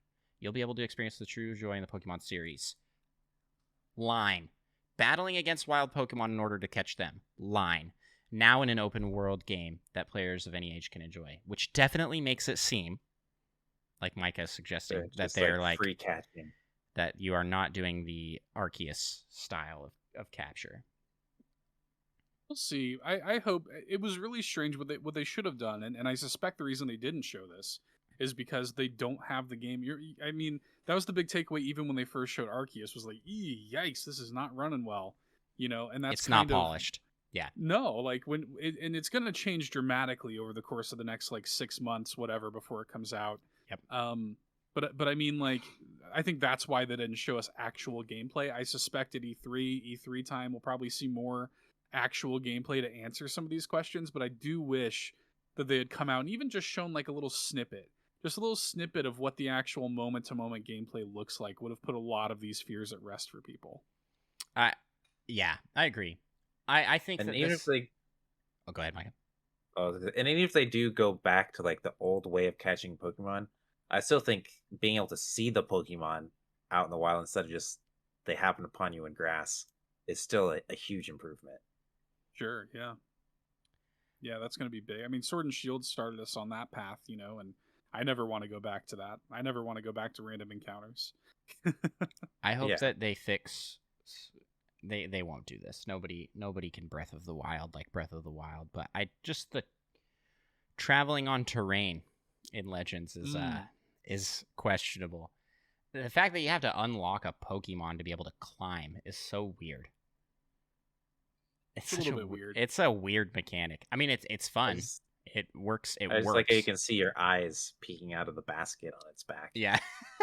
I got some heat on Twitter about that because I posted that when I unlocked it in the game. I was like, this is like the weirdest climbing mechanic I think I've ever seen in a video game. And people were like, actually, this is a reference to in Japan when they would carry people up the mountains. I'm like, I'm not care about any of that. I'm just saying it's weird. It's weird because in that moment you're playing as the Pokemon. I'm in its backpack. I'm actually controlling the Pokemon with the exception of throwing a Pokeball. I can play that whole game Sneasler %. I could be Sneasler the whole game if I wanted to. Oh my gosh, Seth. Seth just invented a speed run category right there. Sneasler %. Love it. That's hilarious. It's weird. Yeah, it is weird. Yeah. I will say that I came in for the Sword and Shield announcement. I was very disappointed. I was very disappointed with how that went. And I think the response online was also that of a lot of disappointment. Legends Arceus, I also came in and I was like, this looks rough. I came into this and was like, potential. My outlook has changed because Arceus looked so much better when playing than it does on the trailers. Yeah, and in the original, does. in the first looks that they showed. And in this game, like there was some choppy stuff going on. Like they had windmills that looked like they were like spinning extra weird, and the animation on Pokemon in the distance was kind of chonky and gross looking. But I know it's going to be cleaned up enough. Not 100%. I know that, but it's going to be cleaned up enough. I mean, even if it's not, it's like there's moments in Arceus where things in the distance are at like 2 frames per second. It's like, who cares? We still sold 6 million copies in the first week. Yeah, you know what exactly. I mean? It's Pokemon. Who cares? I do sort of wish it was held to the standard of higher polish, but that's not possible, guys. Like, as much as all of us would like that, I think anybody listening would be like, I would love for Pokemon to be more polished. No matter what, it sells. Sword and Shield, huge negative reception at the first look, and as things went on, learning there's not a national Pokedex was a big deal. Learning that the wild area was constrained to like a single area, that the game was going to be very linear. Like, just negative. It's like top 5 Switch sellers. It sold like 20 million copies. It's something crazy like that. Insane amount of sales. So it doesn't really, like, it's too big to fight at this point, if that makes any sense. So you just kind of got to get what you get, and you don't throw a fit, as my mom would always say. So there you have it. I thought it was a good presentation, and I feel like Arceus has turned my outlook on Pokemon around from where Sword and Shield left me. I'm cautiously optimistic. I hope it comes out, and I hope it's great. I hope it's better than I expect it to be. I'm gonna play them. I'm looking forward to it. I'm coming in with a positive mindset, but I do have my reservations just from the way that Pokemon has. The kind of turn that Pokemon has taken in its development gives me some pause. Here's the question. We're going back. You made the comment, the Nintendo Dads podcast, they talked about, like, why do we give so much flack to Call of Duty as a gaming culture? Why do we give so much flack to Call of Duty but not to Pokemon? What are your thoughts on that, Seth? I am curious to hear what you think. Well, I think it's a few reasons. I think it's a totally different demographic, right? Because there are 20 million people or however many people are buying these Pokemon games. A vast swath of that are not people like us. A vast swath of that are parents buying it for their kids. Kids getting it, whatever. It's not all dude bros playing a military shooter. Like, it's not. Yep. It's not the same audience. I think that's a big part of it. Completely different. Yeah. That's for me, I think that's like the primary reason. The audience doesn't care about that sort of stuff. They just want their reliable Pokemon game to play, and by the way, again, I worked in video game retail for a long time. There are many, many, many people who like Madden and Call of Duty. Those are their games, and they rely on them every year. And as long as there's, they're cool to just go home from a long day at work and just unwind with their sports game or their shooty game or whatever. And I think for a lot of people, like kids, that's their game. They're like, I just want the new Pokemon. I'm going to play that until next year when there's another Pokemon, So I think they understand that for a swath of their audience, they kind of rely on these games coming out at a steady clip. And people are going to buy them as fast as they can make them, 100%. Micah, what are your thoughts on that same question? Why does Call of Duty get flagged but not Pokemon? I mean, I don't really give either of them flack per se, but I'm definitely not going to be buying every iteration of them.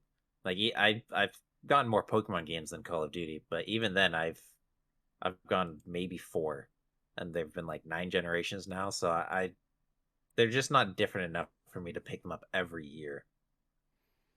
Yeah. That's another thing. I mean, nobody has to buy them, Pokemon Company's not holding a Blastoise can into your head saying like, you better buy this next Pokemon game. Like, no, you're good. That was my vote with your wallet. That's what I always say, man. Yeah. Vote with your wallet. Yeah. Yeah. I'm excited for Pokemon Violet Scarlet. Which are you guys gonna get? I'm not sure. I kind of have more of a pull towards Violet. Me too. I'm Violet's probably going to be the one that I'm going to play, but I am one of those losers that buys both, so I'm going to buy both. But One I'm of gonna those play losers. Violet. Hey, no. Nobody enjoy games the way you want to enjoy games, you know? And For me, I don't it's think mostly anybody because not only for the collecting things, I collect games, but also for like I get frustrated sometimes because like I have trouble finding people to trade with. Up Mhm. until now that we have like a nice community and everything, but before I was so frustrated. I was like, man, like nobody else is playing these. I have nobody to trade with. Better just do it myself. you know. Yeah, I have heard the exact same story from a lot of Pokemon fans. They're just like it's simpler. I just have two of them. Yeah, Violet will be my main one though. Yeah, I don't know. I think I might be leaning a little more towards Scarlet. Although Ooh. Violet sounds very similar to Violent, so I don't know how that will affect my decision making. What a weird color pick, though. Can we talk about that? Can we talk about like Violet and Scarlet? It's the colors of both of those are found on the Spanish flag. That's what the it's- reference is? Yeah. Here I Yeah. was going, oh my gosh, they snuffed orange again. Yeah, How dare they. Pokemon Orange is There's out like again. the original Spanish flag I believe is purple and red. So that's what it's in reference to. And then does it also have orange, so we can finally get orange? That's That'll the be the- main color. We've got red, combined. blue. I'm going to Roy G. Biv here. We don't have orange, so it's red. We have yellow, green. Pokemon Indigo. I am trying to think. I'm trying to think through Roy G. Biv while also trying to think of. My brain just can't. We got green. We've got red, blue, green. Yellow. Yellow. It's all of them, right? And now Blue, violet. indigo, And white. And Yeah. violet. Yeah, and white and black and white, which aren't really colors of the rainbow per se, but they're there in all the pictures. They're on the cloud. It's a little happy White face is cloud. kind of like every color. Yeah. So we don't have orange. We're missing orange and indigo. Is indigo in Roy I'm G? boycotting until orange. Well, you Indigo's got the too Indigo close to Plateau. blue. Yeah, indigo's kind of referenced in the game. Yeah. But there's no orange. So there you Is go. there? Pokemon Orange. That's the next one. Calling it now. Aren't Pokemon there some, Orange, like, Orange Islands or and something? Pokemon Teal. There you go. Yeah, they got Pokemon the Orange Islands. So I guess they do kinda that's have orange. true. They had the Orange Islands. You got me, Pokemon It's Company. not the same. You've done it. You've already done all the colors. Am I the true Pokemon fan now? They got The answer is no. Cerulean. I'm looking for Pokemon Burnt Sienna. You know. I'd be there for that. Well, that's the Pokemon Presents. Reach out to us. Tell us what you thought. Anybody listening, you can hit us up on Twitter or join up our Discord. We're having a discussion on it. I think we'll have a good community around this game. There are a lot of new Pokemon fans in the Nintendo Pals community, as well as longtime fans, cynical fans, the old crusty Gen 1 only fans. Hey guys, I'm one of you. But also, I've also played all of them, so maybe I'm not. Maybe I'm making fun of Same. people that only played Gen 1. I'm sorry. I don't mean to be rude. Gen 1ers. Gen 1ers. The boomers of the Pokemon. Yeah. Okay, Gen 1er. I'm sorry, everybody. With that fantastic ending, let's jump over to the next segment of our show and let's talk rumors in the rumor mill. Oh boy, there's some rumors this week. Seth, you guys don't cover a whole lot of rumors, so this will be fun for you guys for you to talk about here. Yeah. There's been some data mining done this week. Some legal data mining, if you can say that, and then illegal data mining, and that is not okay. I don't like it. I kind of don't want to talk about this in that regard, but I feel like we kind of have to. So, but we're going to talk about the first one, which no malice, no evil deeds done here, but data mines for the Nintendo Switch Sports demo test run, whatever they called that, dug up references to dodgeball and basketball found in the code. So whether that's scrapped stuff or potential stuff that is coming, there's not really any way to know, but there are file names referring to dodgeball and basketball scenes in the game. Super cool. Dodgeball would be really cool. Yeah, bring it on. Sports dodgeball. Seems like it'd have to be a while though if they were coming, because they mentioned golf was coming in the fall. It seems like this would have to come after that. Yeah. Nintendo Switch Sports is the next Fortnite. We're gonna be having seasons, and like every 3 months you're getting new sports. Map will change. They really could do a continuous development for Nintendo Switch Sports in a way that would be successful. I'm all here for it, guys. You know I'm here for it. Oh, I know you're here for it. Yeah. Basketball, I really liked the basketball game on Wii Sports Resort. There was a 3-point shootout. That was super fun. And there was also 3-on-3. I don't remember what it's called. Pickup game. Something like that. Right. I'm not a true Wii Sports fan. I'm down. Yeah, the more sports, the better. So yeah, that seems, but again, it's just rumors because it could be scrapped stuff. It could be code names for other things. I mean, there's not really any way to know. They're real sneaky. They're just throwing in wild goose chases. Tennis dodgeball now.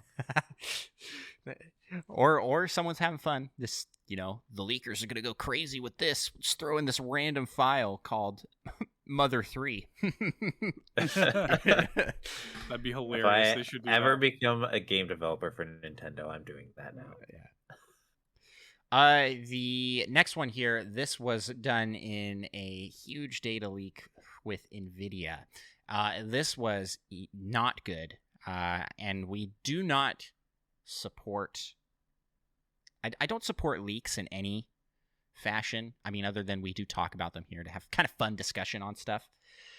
But I think it's bad for the industry. It's bad for the consumer. It's not good. It's not good for anybody.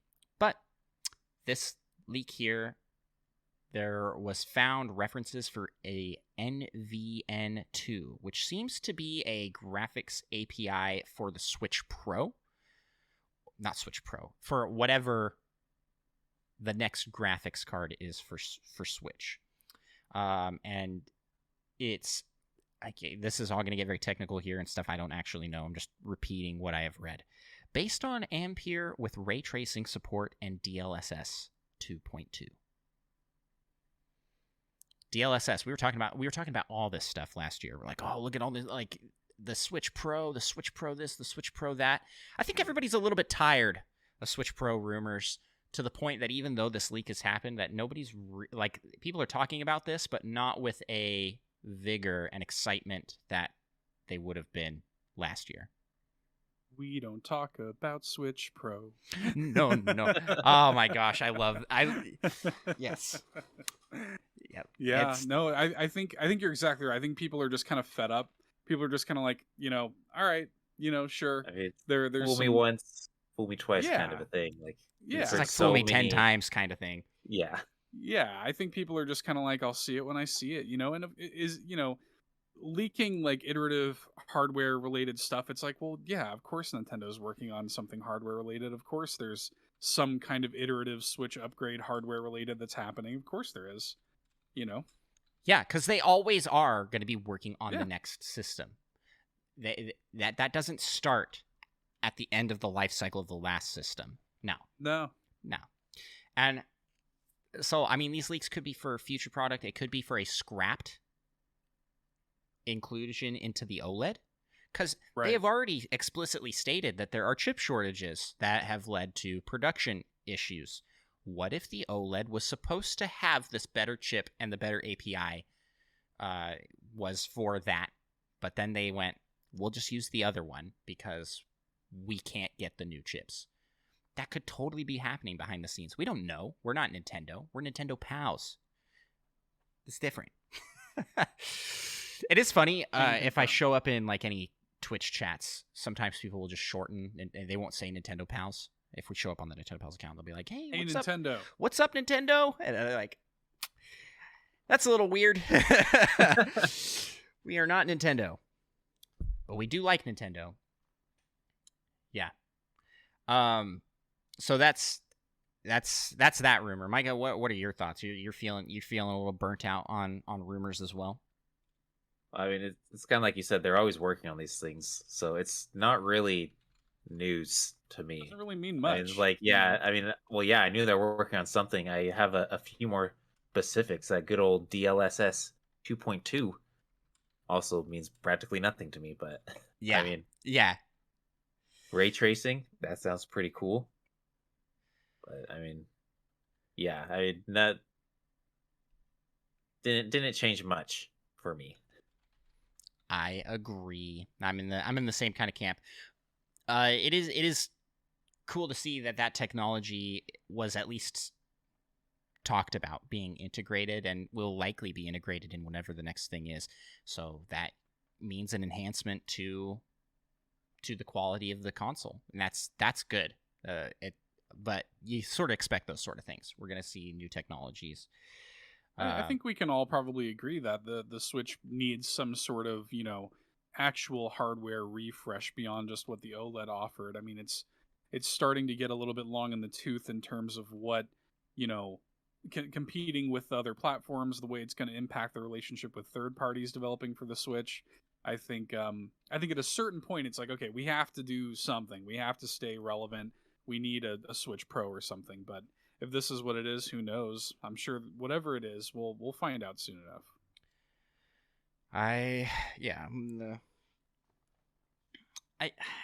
I'm kind of not in the Switch needs a hardware upgrade camp. Not to be contradictory, but like it definitely could benefit from it, but does it need it? I mean, it doesn't. Well, no. Doesn't seem needs like a strong word. The Switch is gonna sell what it's gonna. The Switch has sold 100 million units without it. You know what I mean? And there are some games, mostly third-party games, that run a little choppy. But everything first-party Nintendo seems to be running just fine. And let me tell you, Switch Pro wasn't gonna fix Legends Arceus graphical quality issues. That comes down to the game and the developers of the game. But I don't know. That's just my take. I a lot of people will say, like, I think we need the next iteration. Nintendo has never really been cutting edge other than, way back N64, SNES. I would say not since the GameCube. I think GameCube was the last time they really concerned themselves with that. But yeah, I mean, I think for them and the Switch is kind of like, it's become this thing where it's like third-party developers and publishers want to put their game on Switch, but they sort of just have to deal with the Switch problem. Yeah. And it's like, we see some of these like miracle ports like Doom and Dying Light and stuff, and it's like amazing that they got it to run on the Switch, right? But like you start to wonder, like, people can do so much with this already. Mm-hmm. Like, at a certain point, we're gonna reach that dividing line where there's gonna be people who are like, I can't make this thing work anymore, Yeah. But I can see that. Go ahead, Micah. So that's exactly what I was going to say. I mean, at some point, it's going to be too much effort to try and get like a version of your game that can run on the Switch.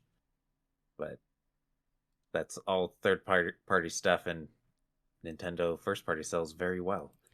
I would be okay if it just was upscaled to 4K. Like, if it just looked nice on my 4K TV, like, I would be kind of good with that. I don't necessarily need it to have ray tracing or any of that junk. I just kind of want it to look sharper. Yeah, I also think about the like handheld market for Nintendo, which has never been cutting edge. Right.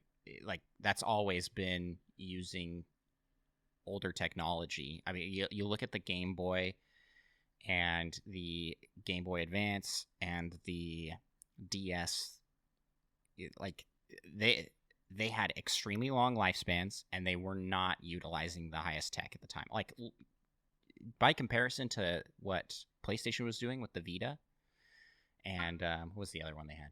PlayStation Vita, PlayStation PSP Portable. Oh, it's just the PlayStation Portable. Yeah, just like, PlayStation Portable. Those technically were far superior, but had way shorter lifespans and didn't sell nearly as well. And so, like, I think Nintendo also knows how to live in that make the most out of this machine thing, especially on the handheld side. They would rather spend money on something like the tech that's in the Joy-Con. They'd rather spend their money there and make something that's fun and innovative and different. That would be more Nintendo's focus than, something like, oh, this needs to have, better innards and make the games run better and stuff like that. They're like, we can kind of toe that line a little bit. Yeah. As long as the games we're putting out are really good, we can kind of toe that line, and we have this successful platform that people want their games on. So, like, we set the table, and people are going to have to figure out how to come sit and eat at it, Yep. Agreed. Well, speaking of set the table and coming to eat, I think that's a great transition to the community corner.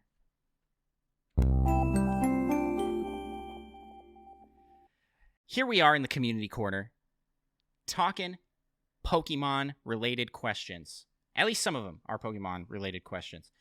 And we have a great one here. I think we're going to start with this because you just gave us a nice transition to food. Third Strongest Mole asks, what Pokemon do you wish you could eat? Man, my answer was stolen in the Discord really quickly. I think it might have been from Sam pointing out Farfetch. That was the first thing that came to my mind. Farfetch comes with his own aromatic. He carries a leak, right? There you go. It's perfect. But if I had to, I mean, the thing about Pokemon is a lot of them are based on like real animals, so it's like I could just eat a Miltank, I guess, and just have like steak or a Taurus, right? Yeah, those are the Miltank ones burger. I popped in pretty quick. Miltank milk is apparently Or good old really good. Magikarp. Yeah, just get the steak, get a rare Taurus steak, walk a Taurus through a warm room and bring it to my plate. That's how I like it, and and there's stuff like that. I think about Krabby or Kingler. I love seafood. I love crab. Nice Kingler salad would hit the spot. Maybe an Octillery. Yes, that's a great one. I love octopus. So I so love good. octopus. I would love you can make an okonomiyaki out of Octillery all day long. That'd be great. Great preparation. Pokemon sushi. I mean, there are countless underwater Pokemon you can use for that. What do they eat in the anime? Because they have like real Slowpoke food. tails. I'm pretty sure they've shown Magikarp in the show before. Yeah, like cut up like a filleted fish. Like they're always eating onigiri on the show constantly. That's like all they eat. Donuts. That's not onigiri. They eat donuts on the show. Oh, right, jelly donuts. Right. It's a jelly-filled donut. Right. Sorry about that. I was saying I'd just go for the top, and I'd love me some Arceus meat. Just eat some Pokemon God right there. Tastes godly, that godly flavor. Like, oh my gosh! All the power I would have. Get you an Arceus brisket, throw that on the smoker. That beats my answer so much. Why did you go before me? Okay, my answer, Cherubi, looks pretty tasty. Oh, I love cherries. Yeah, I'm a big fan of cherries.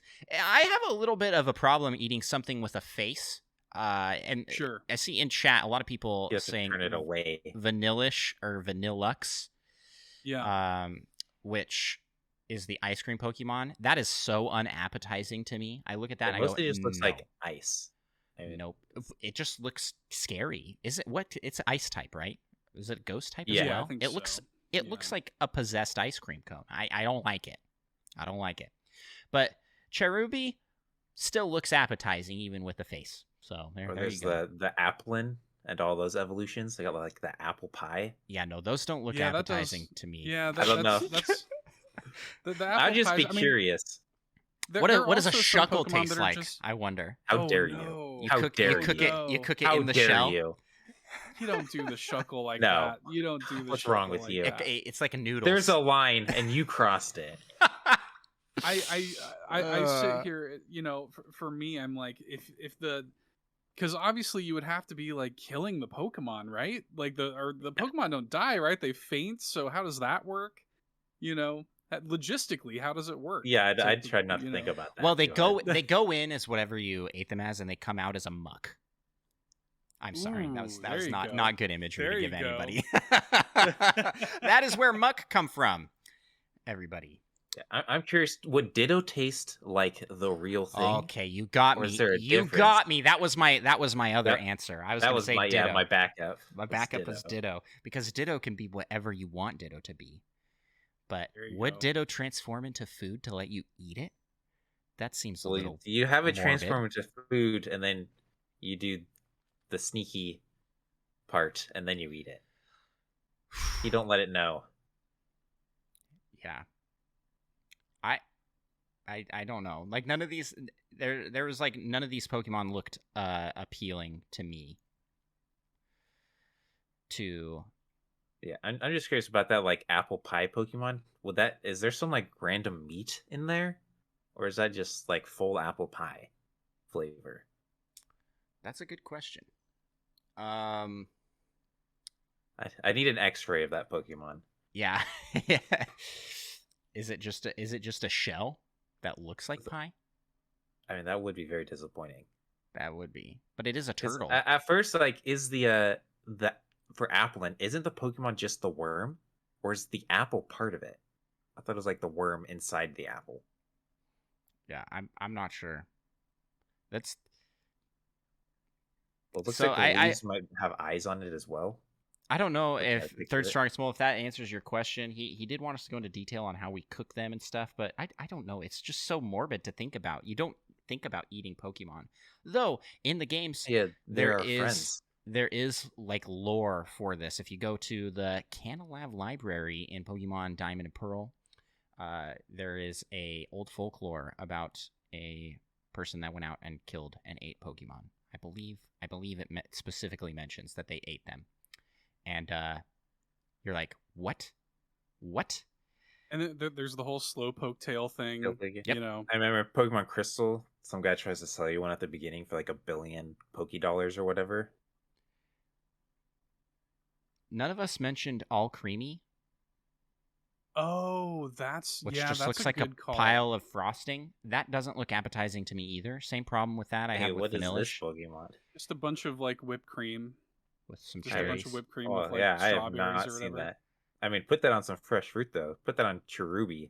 You throw that on your And you- Cherubi and There you go, you get a got your combination. Your Cherubi alchemy combo.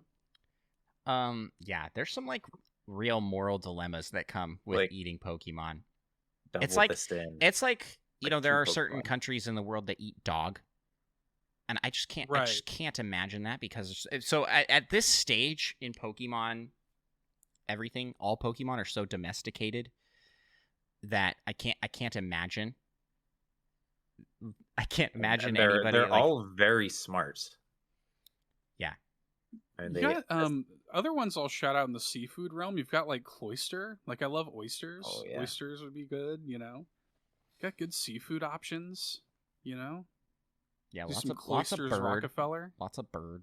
Yeah. Well, Third Strongest Mole, I hope you're happy.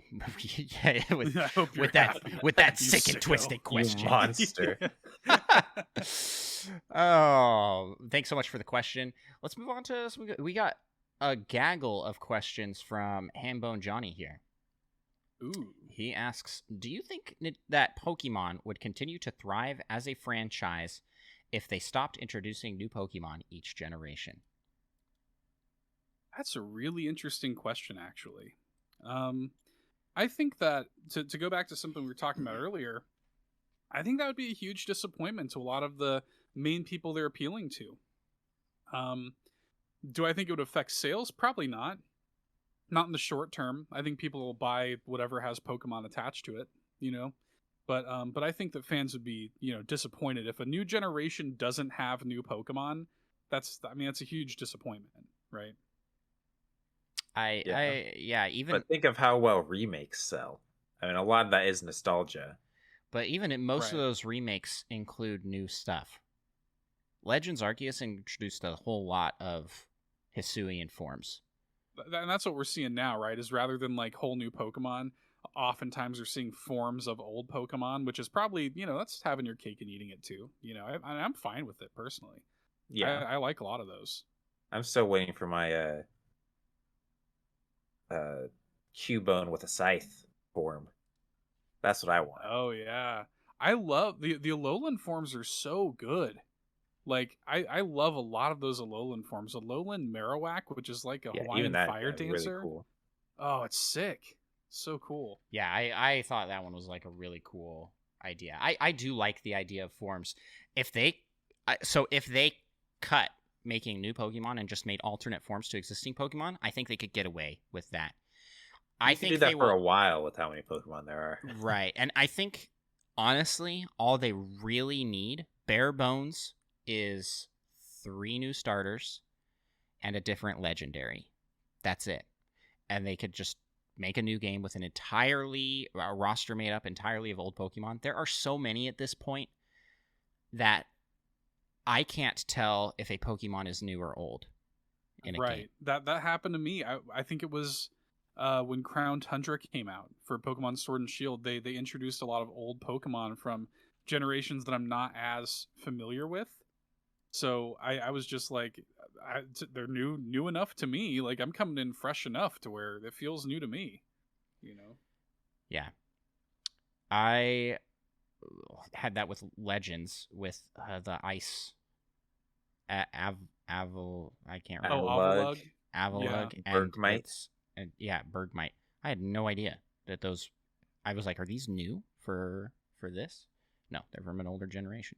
So yeah, that's just where they're at, and so I do think that they could thrive off that, and they might benefit from going that route because they'll be able to refine the animations and the artwork and the like models for those Pokemon rather than focus on completely new designs. They just enhance existing ones to the next generation. You know what I mean? It's more interesting to me anyway, to be honest. Like, I think it's so cool when you take a Pokemon concept and like flip it on its ear. Like even something as simple as like one of my favorite Pokemon is Alolan Vulpix. Like, and it's so simple, but just simply taking like it's Vulpix but it's ice now. Like that's such a simple idea, but it breathes totally new life into that Pokemon for me. I need another evolution or something of Dunsparce. I feel like that Pokemon could have such a great second form.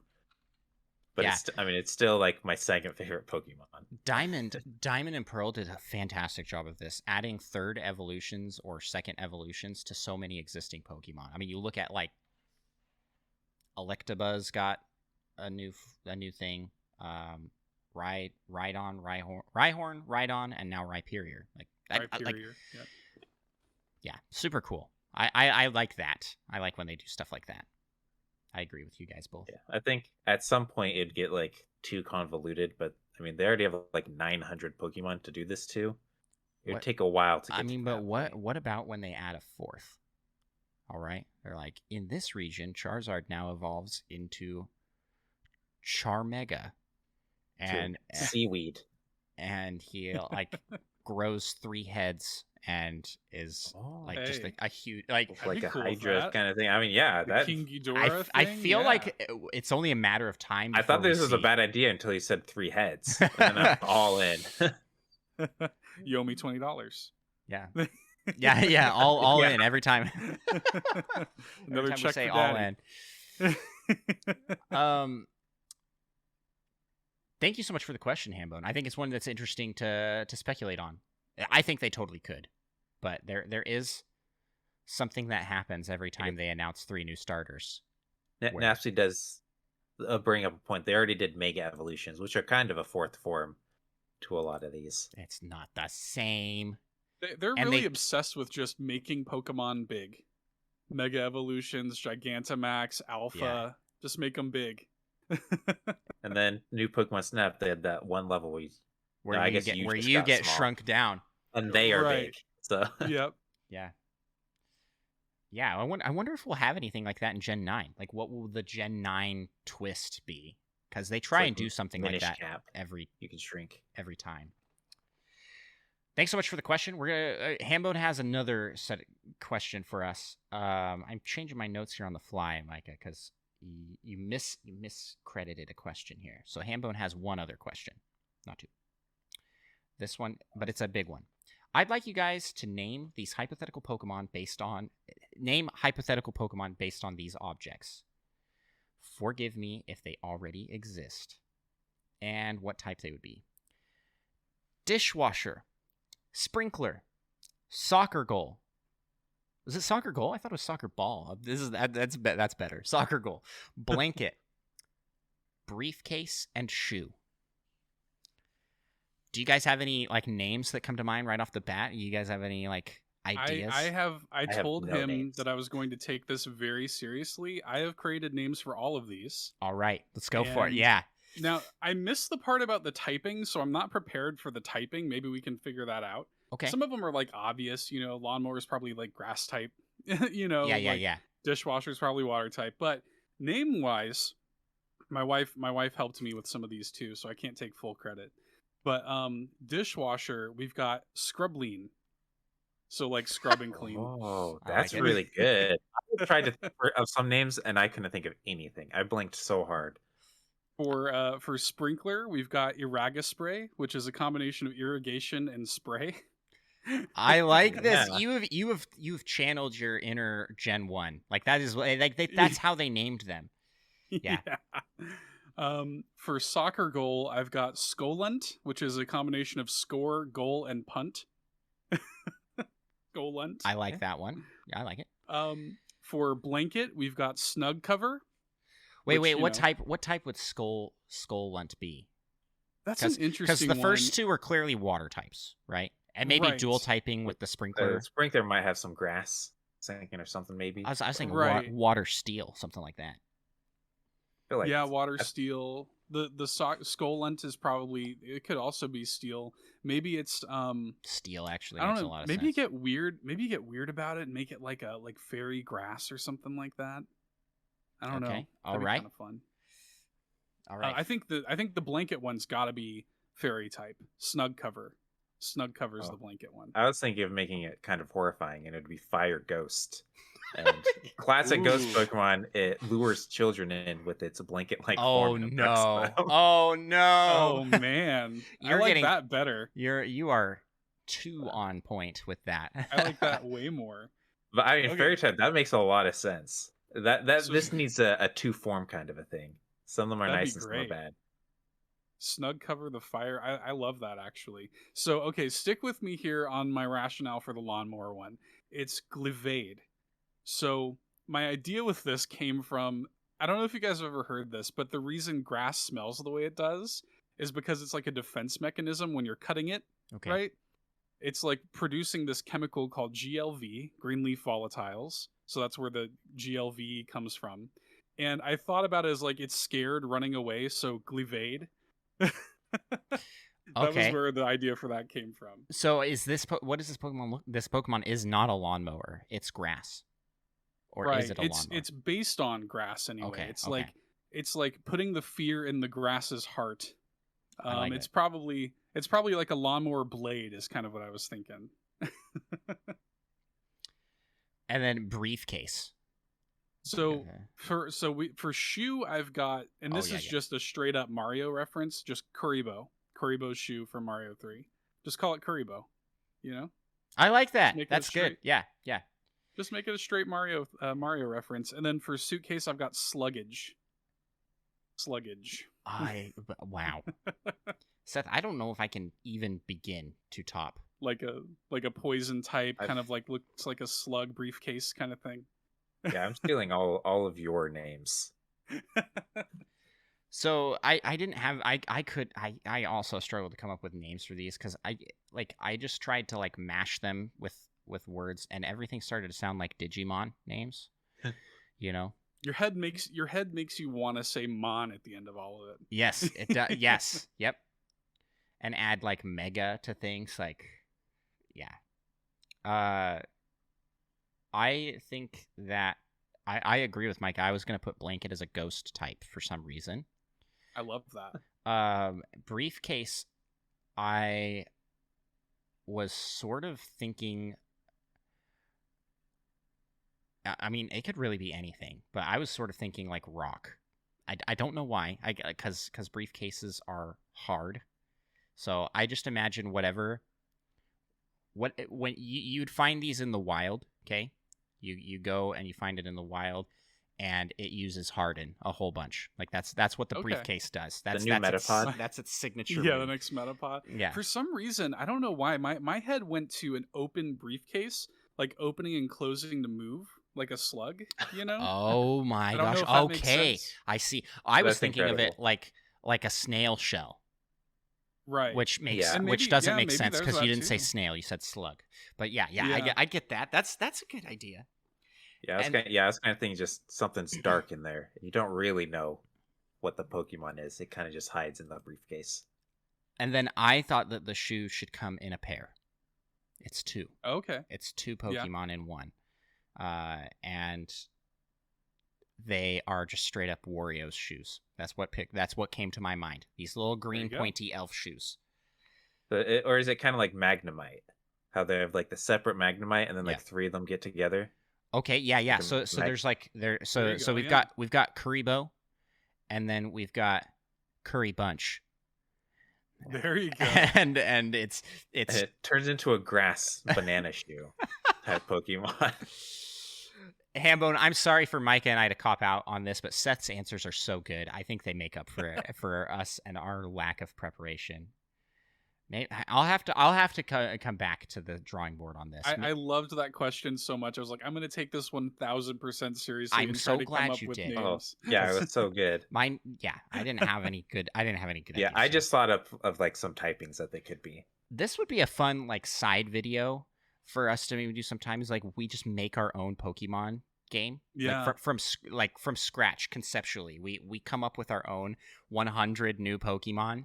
What the region's going to be based off of, and all that. Like that would be fun. That'd be super fun. Yeah. That's an idea for a future thing. Thanks so much for the question, Hambone. Appreciate that. Let's move to the next one here from Solo Something. Asks, well, this one's not Pokemon related, so I'll jump back. Solo, we'll jump back to your question first. Let's address this question from Blondie.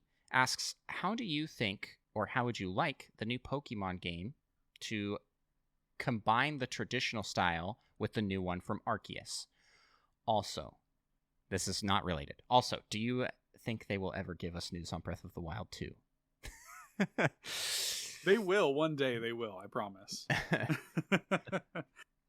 Probably at E3. Probably waiting. Yeah, Yeah, that's I'm be thinking my June. guess. It has to be. It has Yeah. to be the big June thing. And if they don't give us anything on June, I'm going to be very concerned about it actually coming out this year. Oh, please. I'm already kind of concerned about it coming out this year, and that was kind of my big takeaway too. Is like if we've got Xenoblade 3, Breath of the Wild, and Pokemon all coming out around the same time, like there's gonna be some people that are gonna have to make some purchasing Clash of decisions. the Titans. Man. Yeah, So I don't know. We'll see. We'll see what happens there. But yes, I do think that regardless of if it's coming out this year or early next year, I do think June's the time. I think E3, we need a nice big blowout for Yeah. Breath of the Wild 2. Might even get its own like direct, like a dedicated Breath of the Wild 2 direct. You know? That would be awesome. That'd be so cool. I hope so. I'm hoping I still believe it's coming this year. I hope so, Yeah. man. Last we Majora's heard- Mask was built in a cave with spare parts. It really was though. Made in a year. Very impressive. What's the Sorry, what was the first part of that An- question about the Pokemon part of that question? what was the part that was the actual question? Blondie knows how to get us sidetracked on Zelda. The question is, how do you think, or how would you like the new Pokemon game to combine the traditional style with a new one from Arceus? I'll jump on this first. I really love the seamless move from in the world to battles. It happens there in that place. That will be here forever. Don't get rid of that Pokemon. Right. It's so slow in other games to be wandering through tall grass. But you got that sweet music and the screen darkens to the middle. Yeah, and you're That sitting was there. pretty good, but Yeah, it's not like that took a long time, but now that it's gone, I don't know if I can go back, guys. Like I really don't know if I can go back to the random encounter style. I also want them to get rid of random encounters. I think randomized placement in the open world, that Arceus does is very good. Keep that system. And I like the pace of the battles. I am actually okay with them moving to the more traditional, you have to fight it to catch it. I know a lot of people really like the Legends Arceus catching style. I do too, but I think it will get old in a second game. I think it will outstay its welcome quickly. Even by the end of this game, I'm like, all right, go out and throw it. It feels a little bit repetitive, where the battles sort of give forced variety, if that makes any sense. To how you catch it's Pokemon. definitely it would definitely make less sense in a game that is not about, filling a Pokedex and catching a bunch of Pokemon. Like, they really kind of cracked that nut with Legends. Like, they tapped into one of my things I always say about that game is that it's like Pokemon Go meets Pokemon Snap, in that, like, they realized that people like the feeling of catching Pokemon, so they went all in on that. It's all about catching Pokemon and making that feel really, really good, and it's all about catching a lot of Pokemon. I don't know that they necessarily need to do it. I think it does feel really good to catch Pokemon in Arceus, and, like, in my heart of hearts, I want it to feel that good still. But I don't know how much sense it makes to do things like, you don't really need to have, like, mass outbreaks in Scarlet and Violet. We're not trying to fill a Pokedex. You don't There's need to no catch real like reason. 1,000 What if Pokemon. we just move away from the Pokedex even being a goal? Like, it never really was how you got to the credits. Sure. And it's the typical. Nintendo's been doing this a lot lately, actually. That's kind of their design. I mean, gotta catch 'em all has been the slogan since the beginning, right? But Nintendo's been really good about kind of giving you an end goal, but then, like, if you really want to go for everything, if you want to get all those Korok seeds, like, you can max out your inventory only getting half of them. But if you really want to go and get them all, you can do Mario Odyssey without maxing out all the moons. Yeah, you get the golden turd, right? Yeah, but the thing in Pokemon is that it has always been 1,000% worthless. Like, you don't get anything for doing it other than a little piece of paper that says congratulations. Yeah. I sort of wish, if they're gonna have it, like, make it worthwhile. Like, make that, and that's what Arceus does. Arceus makes making the Pokedex fun. So if they're not going to do it like Arceus, then they need to figure out how to make it a more rewarding experience to try and catch all the Pokemon. My opinion. That's fair. I one thing that I'm kind of looking forward to, especially after Arceus having such a kind of narrow focus, I guess, in so far as it is, I am kind of looking forward to, like, traveling to different towns and taking on gym leaders and stuff like that again. Mm-hmm. Like, I'm kind of looking forward to, like, the trappings, the mechanical trappings of Arceus, but inside of the structural trappings of classic Pokemon games. I'm kind of hoping that's what we see. Yeah, this isn't part of this question at all, but I also hope that so I talked about this in Arceus in the what you playing section, but, like, story is actually very important to me in the Pokemon games. I really enjoy a good plot, and I feel like Sword and Shield dropped the ball in that regard. There wasn't really, like, a ton to the plot. There wasn't really even a bad guy team. I mean, it was. They were just kind of like, we're punks, The bad guy teams in, Team Rocket was just straight up like the Mafia. Like, they're just a classic criminal organization. But then you get to Gen 3, and you've got Team Aqua, Team Magma fighting each other in, like, completely different goal. Like, the dynamic there was really interesting. Diamond and Pearl with Team Galaxy, super interesting, and they just add more to the lore behind the scenes in Legends Arceus, where those are the good guys. It's so weird. And I don't know. There's like, I play the games and enjoy that aspect of it. So I hope that they have a good villain and villainous team and villainous plan, because I feel like it's been a little bit rehashed and overdone. Like, did you play Black and White? I know Micah did. You played that one, Seth? Oh yeah. I mean, that's a great example of like a villain character done really well. Yeah. They did a really good job with the story element to that game. That was a good one. Anyways, Micah, is that the one with N? Yes. I actually forgot. Okay, yeah. Yeah, that was a great story. One of my favorites.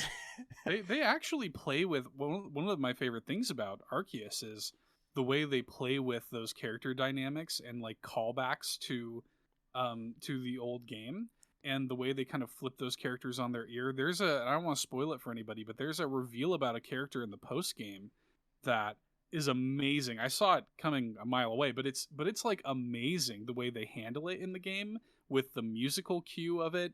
It's fantastic, and it's totally, I think for a lot of people out of left field, and I love the way they kind of toy with that a little bit. It was out of left field for me.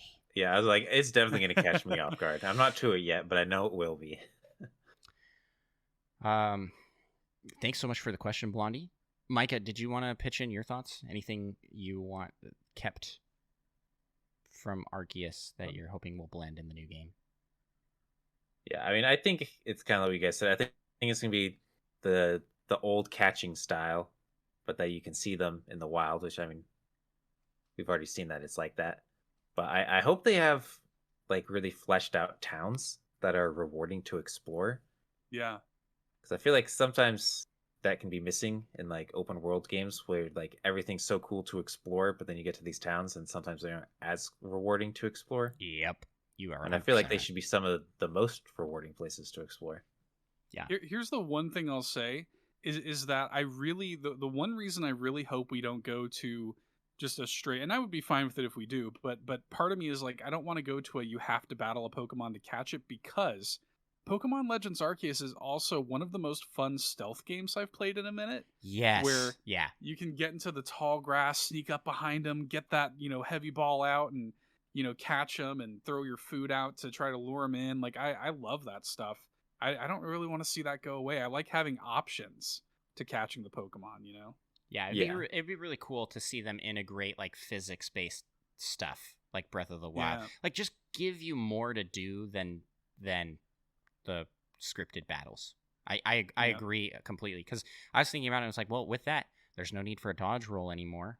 There's no need for traversal, and like, it sort of cuts a lot of the joy out of an open world design. So hopefully there is more, like you're saying. Thanks so much for the question, Blondie. Let's move on to our last question here from Solo Something. Asks, what game of Nintendo's this year could be Game of the Year material?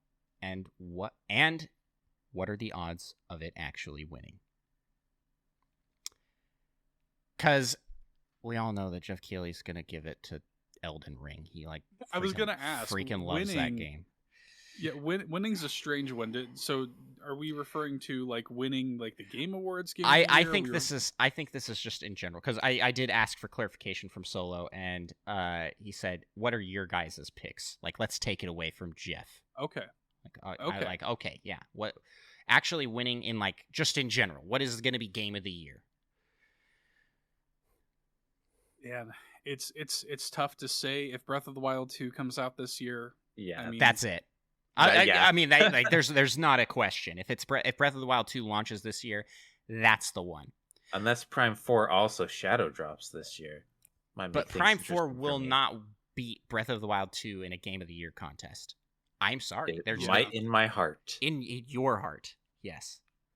And I mean, like, we were talking about this on the All In Discord. I'm a huge Xenoblade fan, so Xenoblade Chronicles 3 has a really strong chance for me personally. I know Solo's also a Xenoblade fan. Yeah. Like Xenoblade Chronicles 3, like, as much as I love Breath of the Wild, like, it's probably not going to make me cry. Xenoblade Chronicles 3 will multiple times. So I already know that, and it's going to have like amazing music and characters. So like I think that's going to be really stellar. And then like on a personal level for me too, like, no, seriously guys, Neon White is really good. Like I I like can really like see it. that. I actually got started downloading it during this podcast since you Oh, I reminded me. can't. So I can't I'm gonna wait be trying to it like hear your right after. thoughts. I can't wait to hear your thoughts. So let's take Breath of the Wild 2 off the table because I think it's such a clear winner. So you're gonna say Xenoblade 3 probably with Neon White in a close second. Mm-hmm. Micah, how about yourself? Coming out this year. I don't know. I didn't think that hard since You're like Breath of the Wild 2. Breath of the Wild, yeah. I got it covered.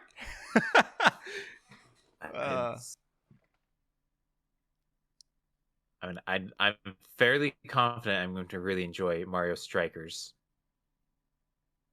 But I don't know if it's really Game of the Year material for me. I can't believe I didn't say it. Bomb Rush Cyberpunk.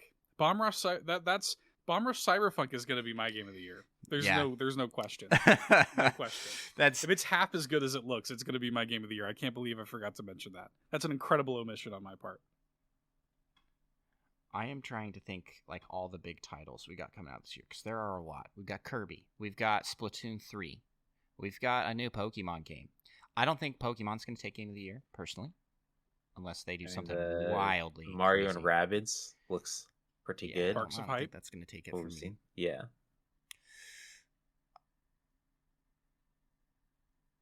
I saw in chat, Sean Capri mentions Triangle Strategy. He's the biggest Triangle Strategy fan. So definitely could be the case there. I am going to say with what we know is coming out. Gosh, it's a tough pick because Breath of the Wild 2 is like my clear pick. But I want to say Splatoon. That's what I want to say. But I'm not a huge Splatoon guy myself. Splatoon, I mean, here's the thing. By the way, shout out to Ninfrendo who says legs, the follow up to arms. Yes. Yeah. Yes. Yeah. Also, but for Splatoon though, I mean, if that becomes a thing where games like Splatoon, games like Mario Strikers, like Micah mentioned, if that becomes like a staple in like our communities and stuff like that, where that becomes like a huge multiplayer thing, Andros, I can't believe for you it's going to be Nintendo Switch Sports. Sports, yeah. I'm oh my gosh, what am I doing? Disappointed in oh you. No, I forgot. I forgot. Are you that's even coming a out. Switch Sports fan? That's how I was with everything Bomb Rush back. Cyberpunk just I now. take everything back. I said.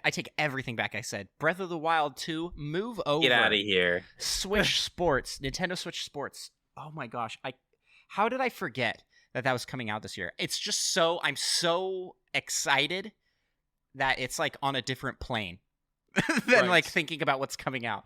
Oh man, yeah. Seth, thank you for bringing that back to my attention, bringing justice to my. I would have had to edit that in post. I'd be like, wait a second, let's cut everything out. I said, curse.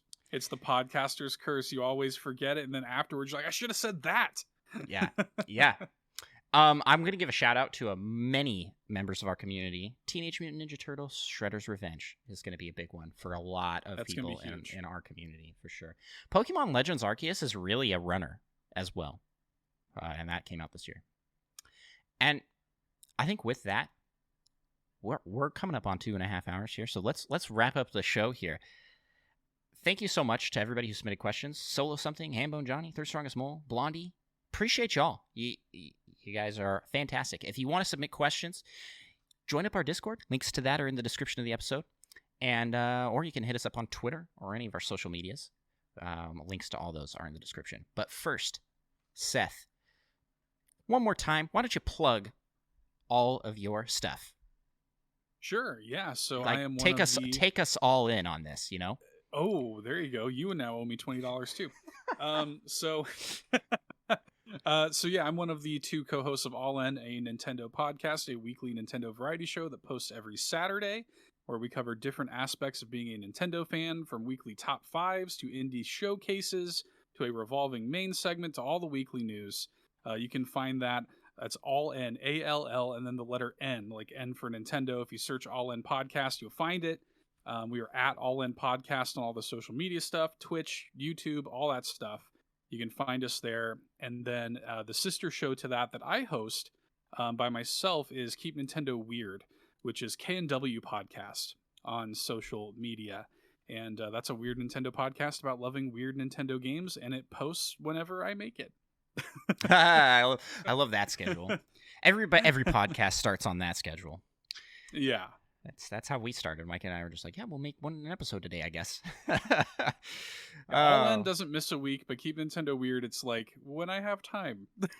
So for those that don't know, Seth, Eric, and All In started right around the same time as Nintendo Pals podcast. Yeah. So we consider ourselves brothers in podcast arms. Sister shows, if you will. Because, us and the Retro Logic guys all started right about the same time and have been on this podcasting journey together as buddies, as pals. And yeah, it's a good time. They're great shows, and I can't recommend them enough. I listen every week to All In Podcast and Retro Logic. That's not an easy thing either, dude. Because our show's long. Okay, well, I don't listen to the whole thing every week. I will admit to that. 10 times speed through it. 10 times speed. You have No. You have to get no, through but Seth's show, All In, does a fantastic job of doing segments so that you can eat them in those podcasts, like normal podcast size.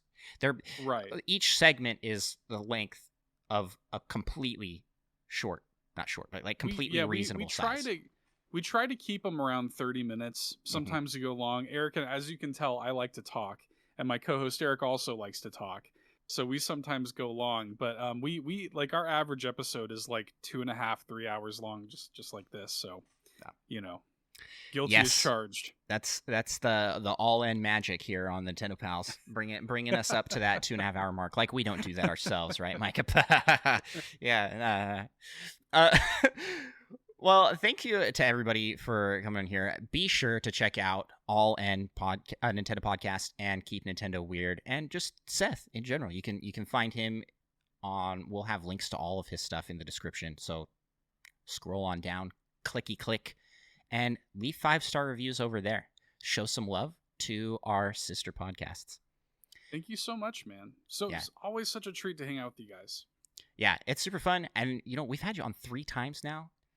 Almost a regular host, and I've been on All In twice. So I'm coming up for a return trip, I think. Twice on All In, twice on Keep Nintendo Weird. Yeah. And Micah, when he was on, became the King Zombie, so that was pretty cool. That's right. Yeah. It's a great show. Definitely check it out. There's some big brain strategies that went on during that. That is true. That was fun, and we have that up on the YouTube channel too. We played a Halloween game that Eric designed for our Halloween episode, and Andros and Micah were both on that. It was super fun. That was so fun. That was such a cool episode. So yeah, check it out. If you want to check out more of our stuff, you should head on over to the Nintendo Pals YouTube channel. Leave us a sub, leave us a like, leave us a comment. Check out the amazing videos we got going on over there. We are putting out really, really cool videos. I'm a little biased, but maybe some of the best videos on the internet. Maybe. Well, I was gonna say, let me toot you guys' horn for you a little bit, because seriously, guys, support these guys, because I know just on a personal level, and you, me, and Dan, we have our group chat, we talk all the time, just privately, and just like as as a friend and as a fellow podcaster, a peer in the space and everything. I know how hard you guys work on this stuff, and it is it's quality content worth supporting. So please do. Thanon so much, Seth. I mean, I feel bad now plugging our stuff, but if you want to check out us we are on all the social media platforms. We're on YouTube, Twitch, Discord, TikTok, Twitter, Instagram. I said YouTube already. I just really am excited about YouTube. So check that out. Get to those 1,000 subs, man. And thanks again so much for coming on, Seth. With that, we'll toss it over to you to leave us with a closing remark. Oh, wait, before I do that, right. Seth, I'll give you some time to think. I think we forgot to remind you. I'll give you some time to think about it. I want to give one last huge shout out and thanks to our 45 Twitch subscribers. Thank you guys so much for supporting our channel over there. If you want to send us some support, that's the place to do it right now. Head on over to Twitch. Give us a Twitch sub. All right, Seth, close us out. All right, the final word. The way to close out is don't drink Coca-Cola Starlight. Check out his YouTube channel for more info on Coke Starlight. We'll talk to you guys all next week.